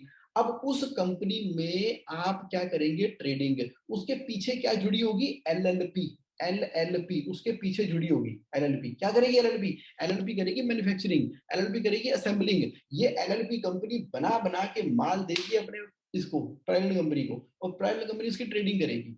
तो इसका मतलब ये है कि प्रॉफिट तो अब आपके हाथ में है ना, यहाँ पर कितना रहेगा और यहाँ पर कितना रहेगा। ट्रांसफर प्राइसिंग को ध्यान में रखते हुए, ध्यान में रखेंगे, ये कमाल है, क्यों नहीं रखेंगे। ट्रांसफर प्राइसिंग को ध्यान में रखते हुए जितना प्रॉफिट प्राइवेट लिमिटेड कंपनी में आ रहा है ना, जितना प्रॉफिट प्राइवेट लिमिटेड कंपनी में आ रहा है, उस हिसाब से हमने कंपनी में से क्या निकाल लेनी है, director salary, rental income, interest on loan. ये देखो क्या बोला मैंने, क्या बोला मैंने, अब आया मजा। हमने एज ए बिजनेस ओनर अपनी प्राइवेट लिमिटेड कंपनी में salary, rent, interest on unsecured loan, ये निकाल लेना है प्राइवेट कंपनी के अंदर से। इसका मतलब है transfer pricing automatically taken care हो जाएगी। कैसे? क्योंकि एलएलपी जब मैन्युफैक्चर करके, असेंबल करके, वर्किंग करके प्राइवेट लिमिटेड कंपनी को सप्लाई करेगी, तो एलएलपी की जो एडवांटेज थी, एलएलपी की क्या एडवांटेज थी, एलएलपी की एडवांटेज ये थी कि आप कभी भी पैसा डाल सकते हो और निकाल सकते हो। जबकि प्राइवेट लिमिटेड कंपनी डायरेक्टर के अलावा किसी से पैसा ले नहीं सकती, किसी को पैसा दे नहीं सकती, और किसी और से पैसा ले नहीं सकती। एलएलपी के अंदर जब मर्जी डालो और निकालो। तो हमने क्या कर दिया, बना दिया ना कॉम्बो ऑफर आपके लिए। प्राइवेट लिमिटेड कंपनी, क्योंकि आप ना वैल्यूएशन के खेल में आ जाओ, मैं आपको बोल रहा हूं, जितनी पुरानी आपकी प्राइवेट लिमिटेड कंपनी है, जितनी ग्रोइंग आपकी प्राइवेट लिमिटेड कंपनी है, आपके कॉर्पोरेट के एडवांटेज भी मिलेंगे, वैल्यूएशन के एडवांटेज भी मिलेंगे, आपको बहुत सारे ऐसे एरिया एडवांटेजेस हैं, क्रेडिबिलिटी के हिसाब से वो खड़े हो जाएंगे। और एलएलपी आपका फंड मैनेज करने के काम आएगी। वो कब? वो सिर्फ उन्हीं लोगों के लिए है, वो सिर्फ उन्हीं लोगों के लिए है जो कि आगे ग्रो करने की सोच रहे हैं, जो कि आगे अपनी कंपनी को वैल्यूएशन बढ़ाने के लिए सोच रहे हैं, जो कि लोग आगे अपनी लिस्टिंग के बारे में, आईपीओ के बारे में सोच रहे हैं। जब करवानी होगी तब हम उसको लिमिटेड कंपनी कराएंगे, अभी क्या करवाने की जरूरत है। तो कॉम्बिनेशन, तो जब तक प्राइवेट कंपनी नहीं खोलते तब तक आप एलएलपी में चलो, मैक्सिमम रेट 30% का उसके अंदर आ जाएगा। सोचना इस बारे के अंदर, सोचना इस बारे के अंदर, और इन सब इंफॉर्मेशन को उठा के डाल देना आपने कहा, टैक्स प्लानिंग शीट के अंदर, टैक्स प्लानिंग शीट के अंदर। मुकेश जी कह रहे हैं सर आपका motivational talk is so charging, मजा आ रहा है। Thank you ji. पॉइंट क्या है यहाँ पर, प्रैक्टिकली उस नॉलेज को इस्तेमाल करना। पार्क में जाना अच्छी बात है, जाते हैं क्या, जाना है, okay right, that is the point. The point मैंने क्या कहा आपको, प्राइवेट लिमिटेड कंपनी, एलएलपी, आप business owner, salary, rent, interest, और आपको जो मिलेगा कैपिटल गेन। तो 3 फाइलें आपकी तैयार हो गई। तो अभी आप शुरुआत कर लो एलएलपी और बिजनेस ओनर से, बाद में फिर private limited company plus LLP business owner कर लेना। खाली प्राइवेट लिमिटेड कंपनी और बिजनेस ओनर में मजा नहीं आता, खाली प्राइवेट लिमिटेड कंपनी और बिजनेस ओनर में मजा इसलिए नहीं आता क्योंकि कैपिटल ब्लॉक हो जाती है। अरविंद गाला जी ने कहा, how to decide for individual for paying tax under old regime और new regime for getting benefit of lower tax rate between two regime. Arvind Gala ji, old regime में पैसे देने हैं कि न्यू रिजीम में पैसे देने हैं, इसका तो बड़ा ही सिंपल तरीका है, बहुत ही सिंपल तरीका है। इतना सिंपल है आप कहोगे मजा आ गया। क्या सिंपल है? सिंपल ये है, आप ओल्ड रिजीम में टैक्स कैलकुलेट करो कितना आ रहा है, आप न्यू रिजीम में टैक्स कैलकुलेट कितना आ रहा है। अगर ओल्ड में टैक्स कम आ रहा है तो ओल्ड ऑप्ट कर लो, अगर न्यू रिजीम में कम आ रहा है तो न्यू रिजीम ऑप्ट कर लो। तो आपको पता लग जाएगा कि आपका किसके अंदर आ रहा है। तो आप बोलोगे ये जगमोहन कैसे करूं? ये लो, उसके लिए ना आपको मैं एक वेबसाइट दे रहा हूँ। वेबसाइट है, चलो ये मेरी ना ये वाली वेबसाइट है, ये वाली वेबसाइट है। तो इसके अंदर ना आप चले जाना jsa.net.in पे चले जाओ। तो मैंने ना अपनी सीए वाली जो वेबसाइट है, जगमोहन सिंह एंड एसोसिएट, वैसे जेएसए की फुल फॉर्म है जगमोहन सिंह एंड एसोसिएट, हम बोलते हैं joyful systematic authentic JSA. Okay, चलो जी, आप इसके चले जाओ नॉलेज बैंक के अंदर जाकर कैलकुलेटर में चले जाओ और टैक्स कैलकुलेटर पे क्लिक कर दो। बस यहाँ पे देखो आ गई सारी की सारी, यहाँ पे कर देना ओल्ड रिजीम और न्यू रिजीम। अगर आप ओल्ड रिजीम पे करोगे तो अपनी डाल दो कितनी सैलरी आ रही है। भाई मेरी सैलरी आ रही है 10 लाख रुपए की, 1 2 3 4 5 6, 10 लाख रुपए की सैलरी आ रही है और कुछ नहीं है। चलो करो कैलकुलेट, कैलकुलेट किया तो टैक्स कितना बन गया? 1,17,000 रुपए टैक्स बन गया। किसके अंदर बन गया? ओल्ड रिजीम के अंदर। मैंने कोई सेव नहीं कर रखी। अब करते हैं न्यू रिजीम के अंदर। न्यू रिजीम में 1,17 था ना, यहाँ पे करते हैं कैलकुलेट, कितना आ गया? 78। हाँ 78। अब 1,17 ज्यादा होता है कि 78 ज्यादा होता है? 1,17 ज्यादा होता है। यानी कि अगर आपकी 10 लाख की इनकम है और कुछ नहीं कर रखा आपने, तो आपको न्यू रिजीम में जाना चाहिए, ओल्ड रिजीम में नहीं जाना चाहिए। क्यों नहीं जाना चाहिए? क्योंकि ओल्ड रिजीम में टैक्स ज्यादा बन रहा है। As simple as that. अब बाकी इंफॉर्मेशन आपके पास है ही है, सैलरी से क्या है, हाउस प्रॉपर्टी में क्या है, कैपिटल गेन में क्या है, short term long term deduction. तो jsa.net.in पे जाओ, वहां पर कैलकुलेटर पे क्लिक करो, जो आपकी इनकम डिडक्शन है वो डालो, सिंपल कैलकुलेट पे डालो, सिंपल सिंपल 30 सेकंड के अंदर आपकी टैक्स कैलकुलेशन बन के तैयार है ना। टेक्नोलॉजी, टेस्ला ने गाड़ी उड़ा दी, कोई चांद पे पहुंच गया, हम कैलकुलेटर तो बना ही सकते हैं, बना ही सकते हैं, एक शीट तो बना ही सकते हैं। राइट, दैट मीन टू से कि फाइनेंस इज ए मैथमेटिक्स। ये लगाना है, ये दिमाग लगाना है, कोई चिंता करने की जरूरत नहीं है। अगर हम ह्यूमन बीइंग है और लॉजिकली सोच सकते हैं तो कोई भी सब्जेक्ट मुश्किल नहीं है। अकाउंट्स मुश्किल नहीं है, फाइनेंस मुश्किल नहीं है, टैक्स प्लानिंग मुश्किल नहीं है, कुछ मुश्किल नहीं है, सब कुछ मैथमेटिक्स है। आप एक काम करो, इधर पकड़ो हाइड्रोजन, इधर हाइड्रोजन पकड़ो और इधर पकड़ो ऑक्सीजन। इस हाथ में क्या पकड़ा आपने? हाइड्रोजन। यहाँ क्या पकड़ा? ऑक्सीजन। और ऐसे करके फेंको, बूम, तो सामने पानी गिरेगा। वाह, जादू, जादू। वो भाई साहब ने पता नहीं क्या किया, इधर कुछ था इधर कुछ था, ऐसे करके फेंका और नीचे पानी गिरा। अरे सर, हाइड्रोजन के 2 एटम पकड़े थे यहाँ पे, ऑक्सीजन का 1 एटम पकड़ा था यहाँ पे। जब ऐसे फेंका तो आपस में मिक्स गए, केमिकल रिएक्शन हुआ, उसकी वजह से खटक क्या निकल कर आया? उसकी वजह से पानी बन गया। तो साइंस है ना, हर चीज के पीछे साइंस है, हर चीज के पीछे मैथमेटिक्स है, हर चीज के पीछे कुछ ना कुछ है। बरमुडा ट्रायंगल, बरमुडा ट्रायंगल के अंदर कहते हैं पता नहीं देवी शक्ति काम करती है। बरमुडा ट्रायंगल के अंदर जो भी जहाज जाता है वो नीचे डूब जाता है। अरे नहीं, जितना हिस्सा बरमुडा ट्रायंगल है ना, उसके नीचे एक्टिव एक्टिव ज्वालामुखी है। एक्टिव ज्वालामुखी होने की वजह से वहां से जो लावा निकलता है और लावा निकलने की वजह से एक मैग्नेटिक इफेक्ट बनता है, उतने हिस्से में पानी का घनत्व कम हो जाता है। जैसे आप एक पानी लो, पानी के अंदर मच्छर को बिठा दो, मच्छर मरेगा ही नहीं, मच्छर डबल ट्रिपल हो जाएगा। आप उसी पानी के अंदर जो है थोड़ा सा मिट्टी का तेल डाल दो, उसी पानी के अंदर मिट्टी का तेल डाल दो, मजाल है मच्छर की बैठ पाए वहां पे। जैसे ही पानी के अंदर आप मिट्टी का तेल डाल दोगे, मच्छर जैसे ही पानी पे बैठेगा डूब जाएगा, मर जाएगा वहां पे। तभी तो कहते हैं कि गर्मियों के अंदर मलेरिया वगैरह ना फैके, जहां पानी रुका हुआ है वहां मिट्टी का तेल डाल दो, कूलर के अंदर मिट्टी का तेल डाल दो। ये कोई टूना है क्या? ये कोई टोटका है क्या? क्या कोई दैवी शक्ति है क्या? नहीं। कूलर के अंदर जब मिट्टी का तेल डालते हो तो पानी का घनत्व कम हो जाता है, मच्छर वहां पे बैठ ही नहीं पाता, डूब जाता है। इसका मतलब है साइंस है, हर चीज के पीछे साइंस है, हर चीज के पीछे मैथमेटिक्स है, कितना डालना है। तो अब ज्यादा इमोशनल मत करो, पॉइंट यहाँ पर ये है कि हमें बात करनी है टैक्स प्लानिंग की। और जहां पर मैंने आपको एडवांटेज दिया, तो करना क्या, हर चीज को ना साइंस की नजर से देखो, मैथमेटिक्स की नजर से देखो, सिंप्लीफाइड नजर से देखो, आपको पता लगेगा बहुत सारी एडवांटेज अवेलेबल है। एचयूएफ एचयूएफ होता है हिंदू अनडिवाइडेड फैमिली। क्या होता है एचयूएफ? एचयूएफ का मतलब होता है जैसे ही हस्बैंड वाइफ की शादी हुई, एक बच्चा घर में पैदा हो गया, तो एचयूएफ क्रिएट हो गई। आपने पैन नंबर लिया कि नहीं लिया वो अलग बात है, लेकिन एचयूएफ तो दुनिया के अंदर आ गई, आ गई। अब आपने क्या करना है, आपने पैन नंबर के लिए अप्लाई कर देना है। उसके अंदर आपका नाम जाएगा, वाइफ का नाम जाएगा और बच्चे का नाम जाएगा। ऐसे बोलता हूँ, आपका नाम जाएगा, हस्बैंड का नाम जाएगा और बच्चे का नाम जाएगा। हस्बैंड वाइफ दोनों इंक्लूड है। ओके, बट ये है कि एचयूएफ के अंदर ऐसा कहा गया है कि जो मेल मेंबर होता है वो कर्ता कहलाता है। मेल मेंबर कर्ता कहलाता है। कर्ता सब कुछ करता, कर्ता जो है वो उसके साइन चलेंगे, यानी कि फॉर जगमोहन सिंह एचयूएफ कर्ता।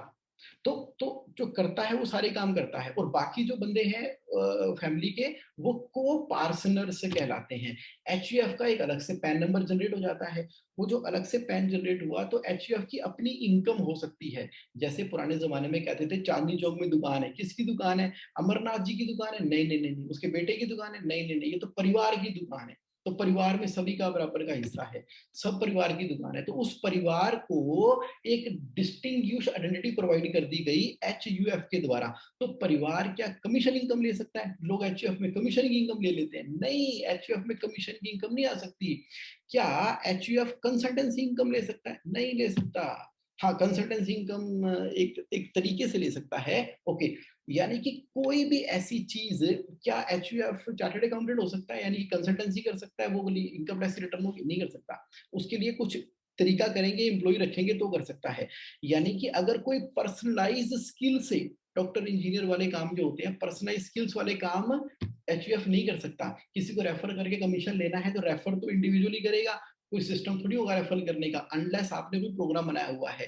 तो इसका मतलब ट्रेडिंग की इनकम, मैन्युफैक्चरिंग की इनकम, वो सारी की सारी इनकम सेक्शन 44 एडी की इनकम आप एचयूएफ के अंदर ले सकते हो, ले सकते हो। पर्सनलाइज स्किल्स को छोड़ के बाकी सारी की सारी इनकम आप एचयूएफ के अंदर ले सकते हो। तो अब अगर एचयूएफ के अंदर पैसे आने हैं तो एचयूएफ को का कॉर्पस बढ़ाने के लिए तो एचयूएफ को इस्तेमाल कहाँ पे करते हैं? दो जगह पे। पहला, प्रॉपर्टी खरीदी एचयूएफ के नाम के ऊपर, रेंटल इनकम स्टार्ट हो गई। एक तो 30% की स्टैंडर्ड डिडक्शन मिल गई, ऊपर से एचयूएफ का 10 लाख का एग्जम्पशन का लिमिट मिल गई, तो रेंटल इनकम एचयूएफ के अंदर आ रही है। दूसरा, इंटरेस्ट ऑन लोन। एचयूएफ का अपना कॉर्पस इकट्ठा हुआ, उसने वो पैसे किसी को लोन पे दे दिए, उसने एलएलपी को, प्रोप्राइटरशिप को लोन पर दे दिए। एलएलपी को और प्रोप्राइटरशिप को और पार्टनरशिप फर्म को एचयूएफ ने अपने पैसे लोन पर दे दिए। 12% का इंटरेस्ट उसको मिल रहा है, कंपनी को डिडक्शन मिल रही है और एचयूएफ को इनकम मिल रही है, तो उसकी इनकम बढ़ती चली जा रही है, और इनकम बढ़ी और उसको फिर आगे ट्रांसफर कर दिया। तो आपने कहा कि how to make corpus in HUF initially. देखो, इनिशियली जैसे ही एचयूएफ बनता है ना, उसके अंदर एक बार के लिए तो ये शॉट मार सकते हो कि जो कर्ता और उसके जो को पार्टनर हैं वो अपने सेविंग अकाउंट से एचयूएफ को पैसे दे दें। हालांकि क्लबिंग ऑफ इनकम का प्रोविजन आ जाता है, उसको ध्यान में रखना होगा। कौन सी वाली इनकम उसको देंगे वो थोड़ा सा हमें एंट्री घुमा के करना पड़ता है। तो हालांकि ऐसा होता है कि जब एचयूएफ बनता है वो अनसिक्योर्ड लोन ले लेता है बहुत सारा, अनसिक्योर्ड लोन लेके आगे फिर अनसिक्योर्ड लोन देता है। प्राइवेट में कंपनी को मत देना, एचयूएफ को दे, एचयूएफ जो है वो दूसरे एचयूएफ को दे देता है, या प्रोप्राइटरशिप को दे देता है, या पार्टनरशिप फर्म को दे देता है, या वो एलएलपी को दे देता है, उसके ऊपर इंटरेस्ट कमाता है, तो वहां से उसका कॉर्पस बढ़ना शुरू होता है। तो नेचुरली उसका कॉर्पस बनता है वो अनसिक्योर्ड लोन के द्वारा बनता है। फैमिली मेंबर उसको विदाउट एनी कंसिडरेशन पैसे दे देते हैं, वो आगे किसी सेकंड पार्टी के देता है पैसे, नहीं तो उसको गिफ्ट मिलती है, नहीं तो एचयूएफ को गिफ्ट मिलती है, और उसको 44 एडी के अंदर 10 लाख रुपए का आप ट्रेडिंग का इनकम दिखाते हो। इस तरीके से शुरू शुरू में कॉर्पस बनता है। और जब से एचयूएफ बना था, आपने पैन नंबर अब लिया, तब से लेके थोड़ी थोड़ी थोड़ी थोड़ी ज्वेलरी उसमें आपने खरीदी होती है ना आपने उसके अंदर, तो उस ज्वेलरी को जब आप बेचते हो तो वहां से आपको कैपिटल गेन नहीं होता, क्योंकि वो पुरानी ज्वेलरी होती है एचयूएफ की, जो कि परिवार की संपत्ति होती है। क्या इंडिविजुअल एचयूएफ को फंड कर सकता है? टेक्निकली यस, टेक्निकली यस, लेकिन सुपर टेक्निकली नो। ये क्या, दोनों आंसर दे दिए।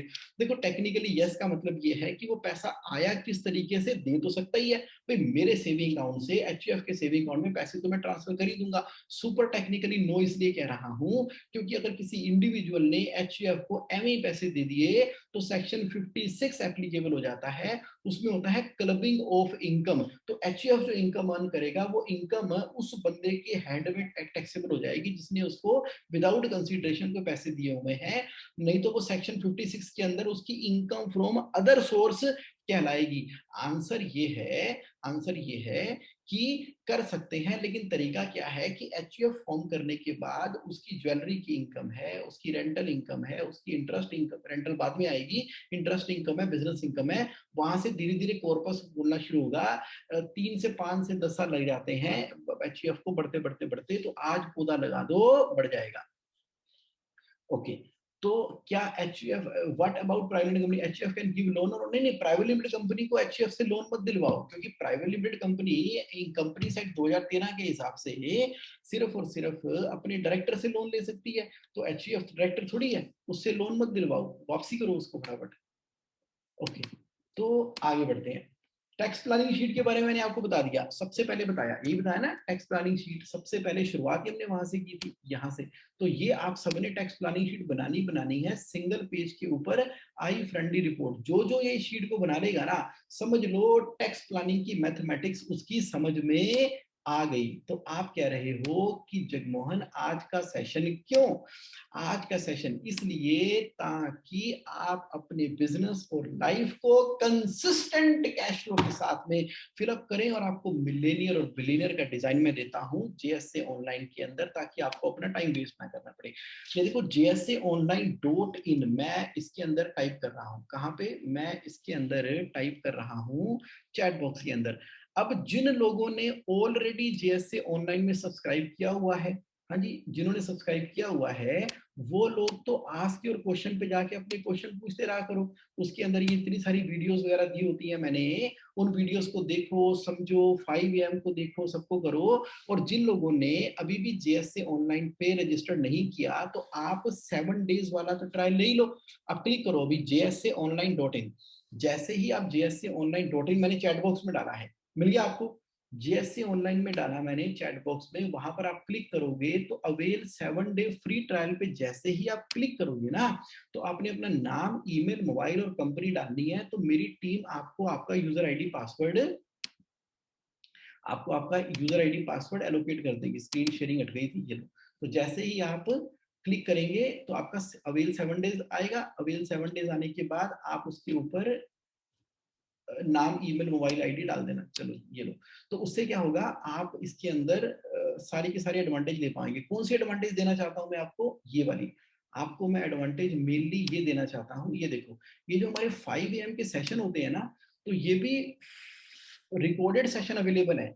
1 मई को हमने डिस्कस किया था basic problem faced by SME while managing cash flow, 7 secret of self made billionaire, why cash crunches business, 35 cash rule, war against डेब्ट, ये बहुत सारे एडवांस्ड पेमेंट कैसे ले। तो जिस जिस टॉपिक से आप डील कर रहे हो ना, आपको पता लगेगा कि उसकी इन डेप्थ स्टडी यहाँ पर अवेलेबल है। बाकी कोई सवाल आपके मन में आता है तो सवाल तो पूछ ही लोगे ना। होम पेज के ऊपर जाकर आपके मन में कोई भी सवाल है तो यहाँ पर आप जीनी का चिराग तो रगड़ ही दोगे। उसका नाम क्या है? Ask your question. जैसे आपने आस्क योर क्वेश्चन पे क्लिक किया, क्लिक करते सारी आपने यहाँ पर अपना क्वेश्चन डाल दिया कि I want to 1-to-1 with Jagmohan Singh on. Time भी डाल देना, डेट भी डाल देना, कब करना है, करके सबमिट कर देना खड़क। तो आप मेरे से 1-to-1 भी कर सकते हो। आप इसे पूछते हो कि कैश फ्लो शीट कैसे बनती है, टैक्स प्लानिंग कैसे होती है, मेरी 1-to-1 टैक्स प्लानिंग करा दो, अपने टेक्निकल को बोल के मेरा एचसीएफ का पैन अप्लाई कर दो, whatever you want to do, please do that. So this is the advantage. अब जिन लोगों ने जेएससी ऑनलाइन में रजिस्टर कर लिया है, थैंक यू। जिन्होंने नहीं किया, अच्छा आप अपने फ्रेंड सर्कल में भी तो बताओ। आप अपने फ्रेंड सर्कल में, ये वाला मैं आपको दोबारा दे रहा हूँ चैट बॉक्स के अंदर, आप अपने फ्रेंड सर्कल, सारी की सारी एडवांटेज आपने नहीं ले लेनी है, सारी एडवांटेज आपने नहीं ले लेनी है। आपका जो सर्कल है ना, वहां पर भी JSAonline.in को अभी कॉपी करके पेस्ट करो, यानी कि www.JSAonline.in। भाई जिन लोगों को मजा आ रहा है, आपको मजा आ रहा है जेएससी ऑनलाइन के अंदर, तो आपकी जो बिजनेस कम्युनिटी है, फ्रेंड है, सर्कल है, उनको भी तो आपको बताना चाहिए ना कि भाई वहां जाके वो क्यों परेशान रहे। यानी कि आपको तो मजा आ जाए सारा का सारा, यानी कि आपने अपनी मोमबत्ती तो जगा ली, आपने अपनी मोमबत्ती जगा ली, बढ़िया चल रही है। अब आपको फाइनेंस के बारे में, टैक्सेशन के बारे में चल रहा है। मिशन क्या है? मिशन क्या है? 1 million people experiencing financial freedom with financial control by 2021। तो आप ना बाकी सब लोगों को भी प्लीज अवेयर कराया करो कि वो जीएससी ऑनलाइन में जाएं, क्लिक करें और हम उनको फिर बताएं कैसे कैसे होगा, किस तरह से होगा। उनको इंकरेज करो कि 5 AM के सेशन के अंदर है। फ्री है ना, ये फ्री है, कोई पैसे थोड़ी देने उनको। तो अभी पहले 7 डेज के जीएससी ऑनलाइन को पैसे नहीं देने, अवेल करने को नहीं। अगर कोई आता है तो खाली उसको यूट्यूब के चैनल के ऊपर सब्सक्राइब करने दो। यूट्यूब के ऊपर ये सारी की सारी वीडियो अवेलेबल है, फ्री में अवेलेबल है वहां पर। तो दैट वे इस मिशन का पार्टिसिपेट करो। और thank you very much for participating today. And आपको आज का सेशन कैसा लगा, हाउ इज योर एक्सपीरियंस, वो आप चैट बॉक्स में टाइप कर दें और सेफली आप एग्जिट कर दें। Thank you, Vikram ji. Excellent session. Please, can you make a session on how to get benefit of SME subsidies practical approach? लो अभी कर लेते हैं, उसमें क्या बात है। ये लो अगला सेशन इसी पे बना देते हैं। ये तो मेरा बड़ा फेवरेट एरिया है। तो ये लो विवेक जी, धन्यवाद। आप ना टॉपिक बताते रहा करो, मैंने उसकी पूरी जड़ खोद देनी है। प्रैक्टिसिंग चार्टर्ड अकाउंटेंट हूँ ना, प्रैक्टिसिंग चार्टर्ड अकाउंटेंट होने की वजह से ये चीजें तो रोजमर्रा में मैं करता ही रहता हूँ।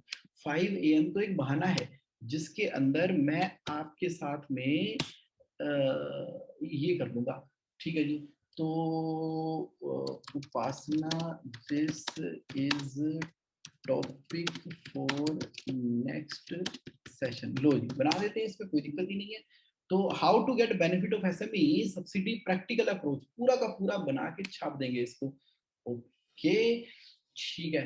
तो Srinivasan ji thank you, Nitin ji as usual great as always thank you, Mukesh ji sir तुसी ग्रेट हो thank you, Mona Chaudhary ji very informative session sir thank you, Ashwini Dayal ji gets vaccinated for everybody. सबको सपोर्ट करो, सबको सपोर्ट करो और सबको सपोर्ट करो इस मुश्किल समय के अंदर जब इंडिया में आ रहा है समय।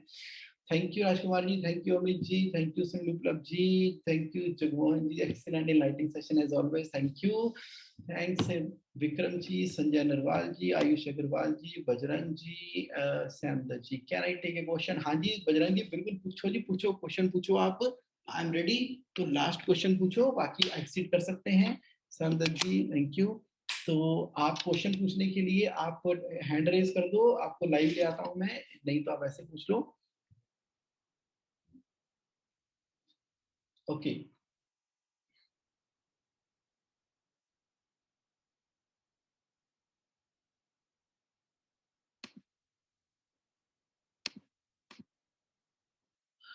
Okay okay okay. तो कहाँ पर है ये? लो जी अलाउ टू टॉक। हाँ जी Bajrang ji you are live on air with me. Good morning. Good morning. How are you? एकदम बढ़िया सर, फर्स्ट क्लास। सर मेरा क्वेश्चन यहाँ पे ये आ रहा था कि एनपीएस में पहली बात तो एनपीएस की लिमिट कितनी है? एनपीएस की लिमिट कितनी है? हाँ, एनपीएस के अंदर जो एम्प्लॉयर है वो अपनी yeah. एम्प्लॉई की सैलरी का 10% एनपीएस में कंट्रीब्यूट कर सकता है। Employer will contribute on behalf of the employee. Yes, NPS की स्कीम ये कहती है, national pension scheme, employee 10% contribute करेगा, ओके। एम्प्लॉयर 10% कंट्रीब्यूट करेगा। अच्छा 10+10 हो गया, 10+10 हाँ 10 एम्प्लॉय ने काट के दिया, 10 एम्प्लॉयर ने दिया। इक्वल अमाउंट होगा। राइट। उसमें लिमिट नहीं है कोई भी। लिमिट ऊपर की सपोज नहीं है। सपोज सपोज करो कि मेरी सैलरी जो है ना 20 लाख रुपए पर मंथ की है, हाँ हाँ हाँ तो 2 लाख रुपए प्लस 2 लाख रुपए। हाँ, ये कर लो, ये कमाल हो जाएगा। अब आपको डिडक्शन कितनी मिलनी है? 80 CCD के अंदर जितनी आपकी सैलरी है उसके 10% के बराबर की आपको इनकम टैक्स पे डिडक्शन मिल जाएगी। यानी कि आप ज्यादा भी कंट्रीब्यूट कर सकते हो, ज्यादा कंट्रीब्यूट करोगे वो यू सेंट्रल मीन करेगा। यू मीन मेरी सैलरी मान लो कि 20 लाख रुपए पर मंथ की है और 2,40,000 का 10% 24 लाख रुपए 80 CCD में मिलेगा। हाँ 2 लाख इंटू 80 CCD मिल गया आपको, यही तो एडवांटेज है, तभी तो लोग इंडिविजुअल खाते हैं। इंडिविजुअल वो इंडिविजुअल में मिलेगा। हाँ जी इंडिविजुअल में। मतलब कंपनी में खर्चा मिल गया। 10% ऑन टोटल इन्वेस्टमेंट। यस दूसरा, यस। बाई बैक का थोड़ा कॉम्प्लिकेशंस क्लियर हो सकता है? हाँ बाय बैक का बिल्कुल हो सकता है। बाय बैक ऑफ शेयर का मतलब होता है कि आपकी प्राइवेट लिमिटेड कंपनी है, यस। प्राइवेट लिमिटेड कंपनी में आपने अपनी बैलेंस शीट देखी होगी, वहां पर लिखा होता है reserve and surplus. Yes exactly. तो अब क्या होगा, इतने साल से आप काम कर रहे हो, करते करते आपका रिजर्व एंड सरप्लस काफी दिख रहा है वहां पे। यस। अच्छा, आप जो है कंपनी से पैसे निकालना चाहते हो, लेकिन डर लगता है कंपनी से निकालूंगा, सैलरी लूंगा तो टैक्सेबल हो जाएगी, अगर डिविडेंड लूंगा तो वो 30-40% पे टैक्सेबल हो जाएगा। बिल्कुल। तो आप कहोगे कम से कम 10% का बेनिफिट तो ले लूं। तो ठीक है। आप जितना रिजर्व एंड सरप्लस खड़ा है आपकी बैलेंस शीट में, उसका हम्म, 25% का चेक काट के अपने अकाउंट में सेविंग में ट्रांसफर करा सकते हो। वो पैसे जब आप अपनी इनकम टैक्स रिटर्न फाइल करोगे, तो सिर्फ 20% पे टैक्सेबल होंगे वो।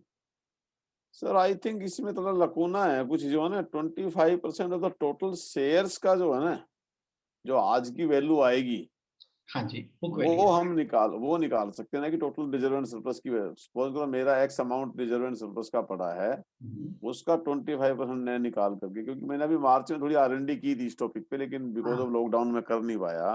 राइट।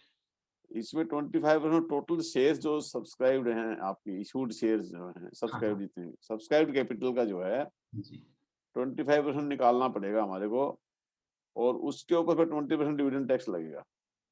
हाँ, 20% टैक्स तो लगेगा ही लगेगा, वो मैंने ये आपको बताया। वो वन टाइम टैक्स लगेगा तो। हाँ, मतलब मुझे नहीं पता आपने क्या स्टडी किया, कैलकुलेशन ये है कि आप उसमें ना क्या होता है, जब आप निकालोगे ना, अब आपने पूछ ही लिया है तो मैं पूरा बता देता हूँ, क्योंकि प्रैक्टिसिंग चार्टर्ड अकाउंटेंट हो ना, पीछे रिसेंटली करवाया है। सबसे हम्म। पहले बोर्ड रेजोल्यूशन पास होगा, या अंदर बोर्ड की अप्रूवल भी चाहिए, शेयर होल्डर की बिल्कुल। अप्रूवल भी चाहिए, एप्लीकेशन बनेगी, एमसीए डिपार्टमेंट के अंदर फाइल यस होगी, फिर वहां यस से यस अप्रूवल यस आएगा। यस। अप्रूवल आने के बाद फिर आप एक सेपरेट अकाउंट खोलेंगे, उसको एस्क्रो अकाउंट कहते हैं। एस्क्रो अकाउंट खुलेगा, ठीक है बिल्कुल। इसको स्पेशल पर्पस व्हीकल अकाउंट कहते हैं। एस्क्रो अकाउंट के अंदर पैसे ट्रांसफर होंगे, उस अकाउंट में से फिर आपके सेविंग अकाउंट में ट्रांसफर हो जाएंगे।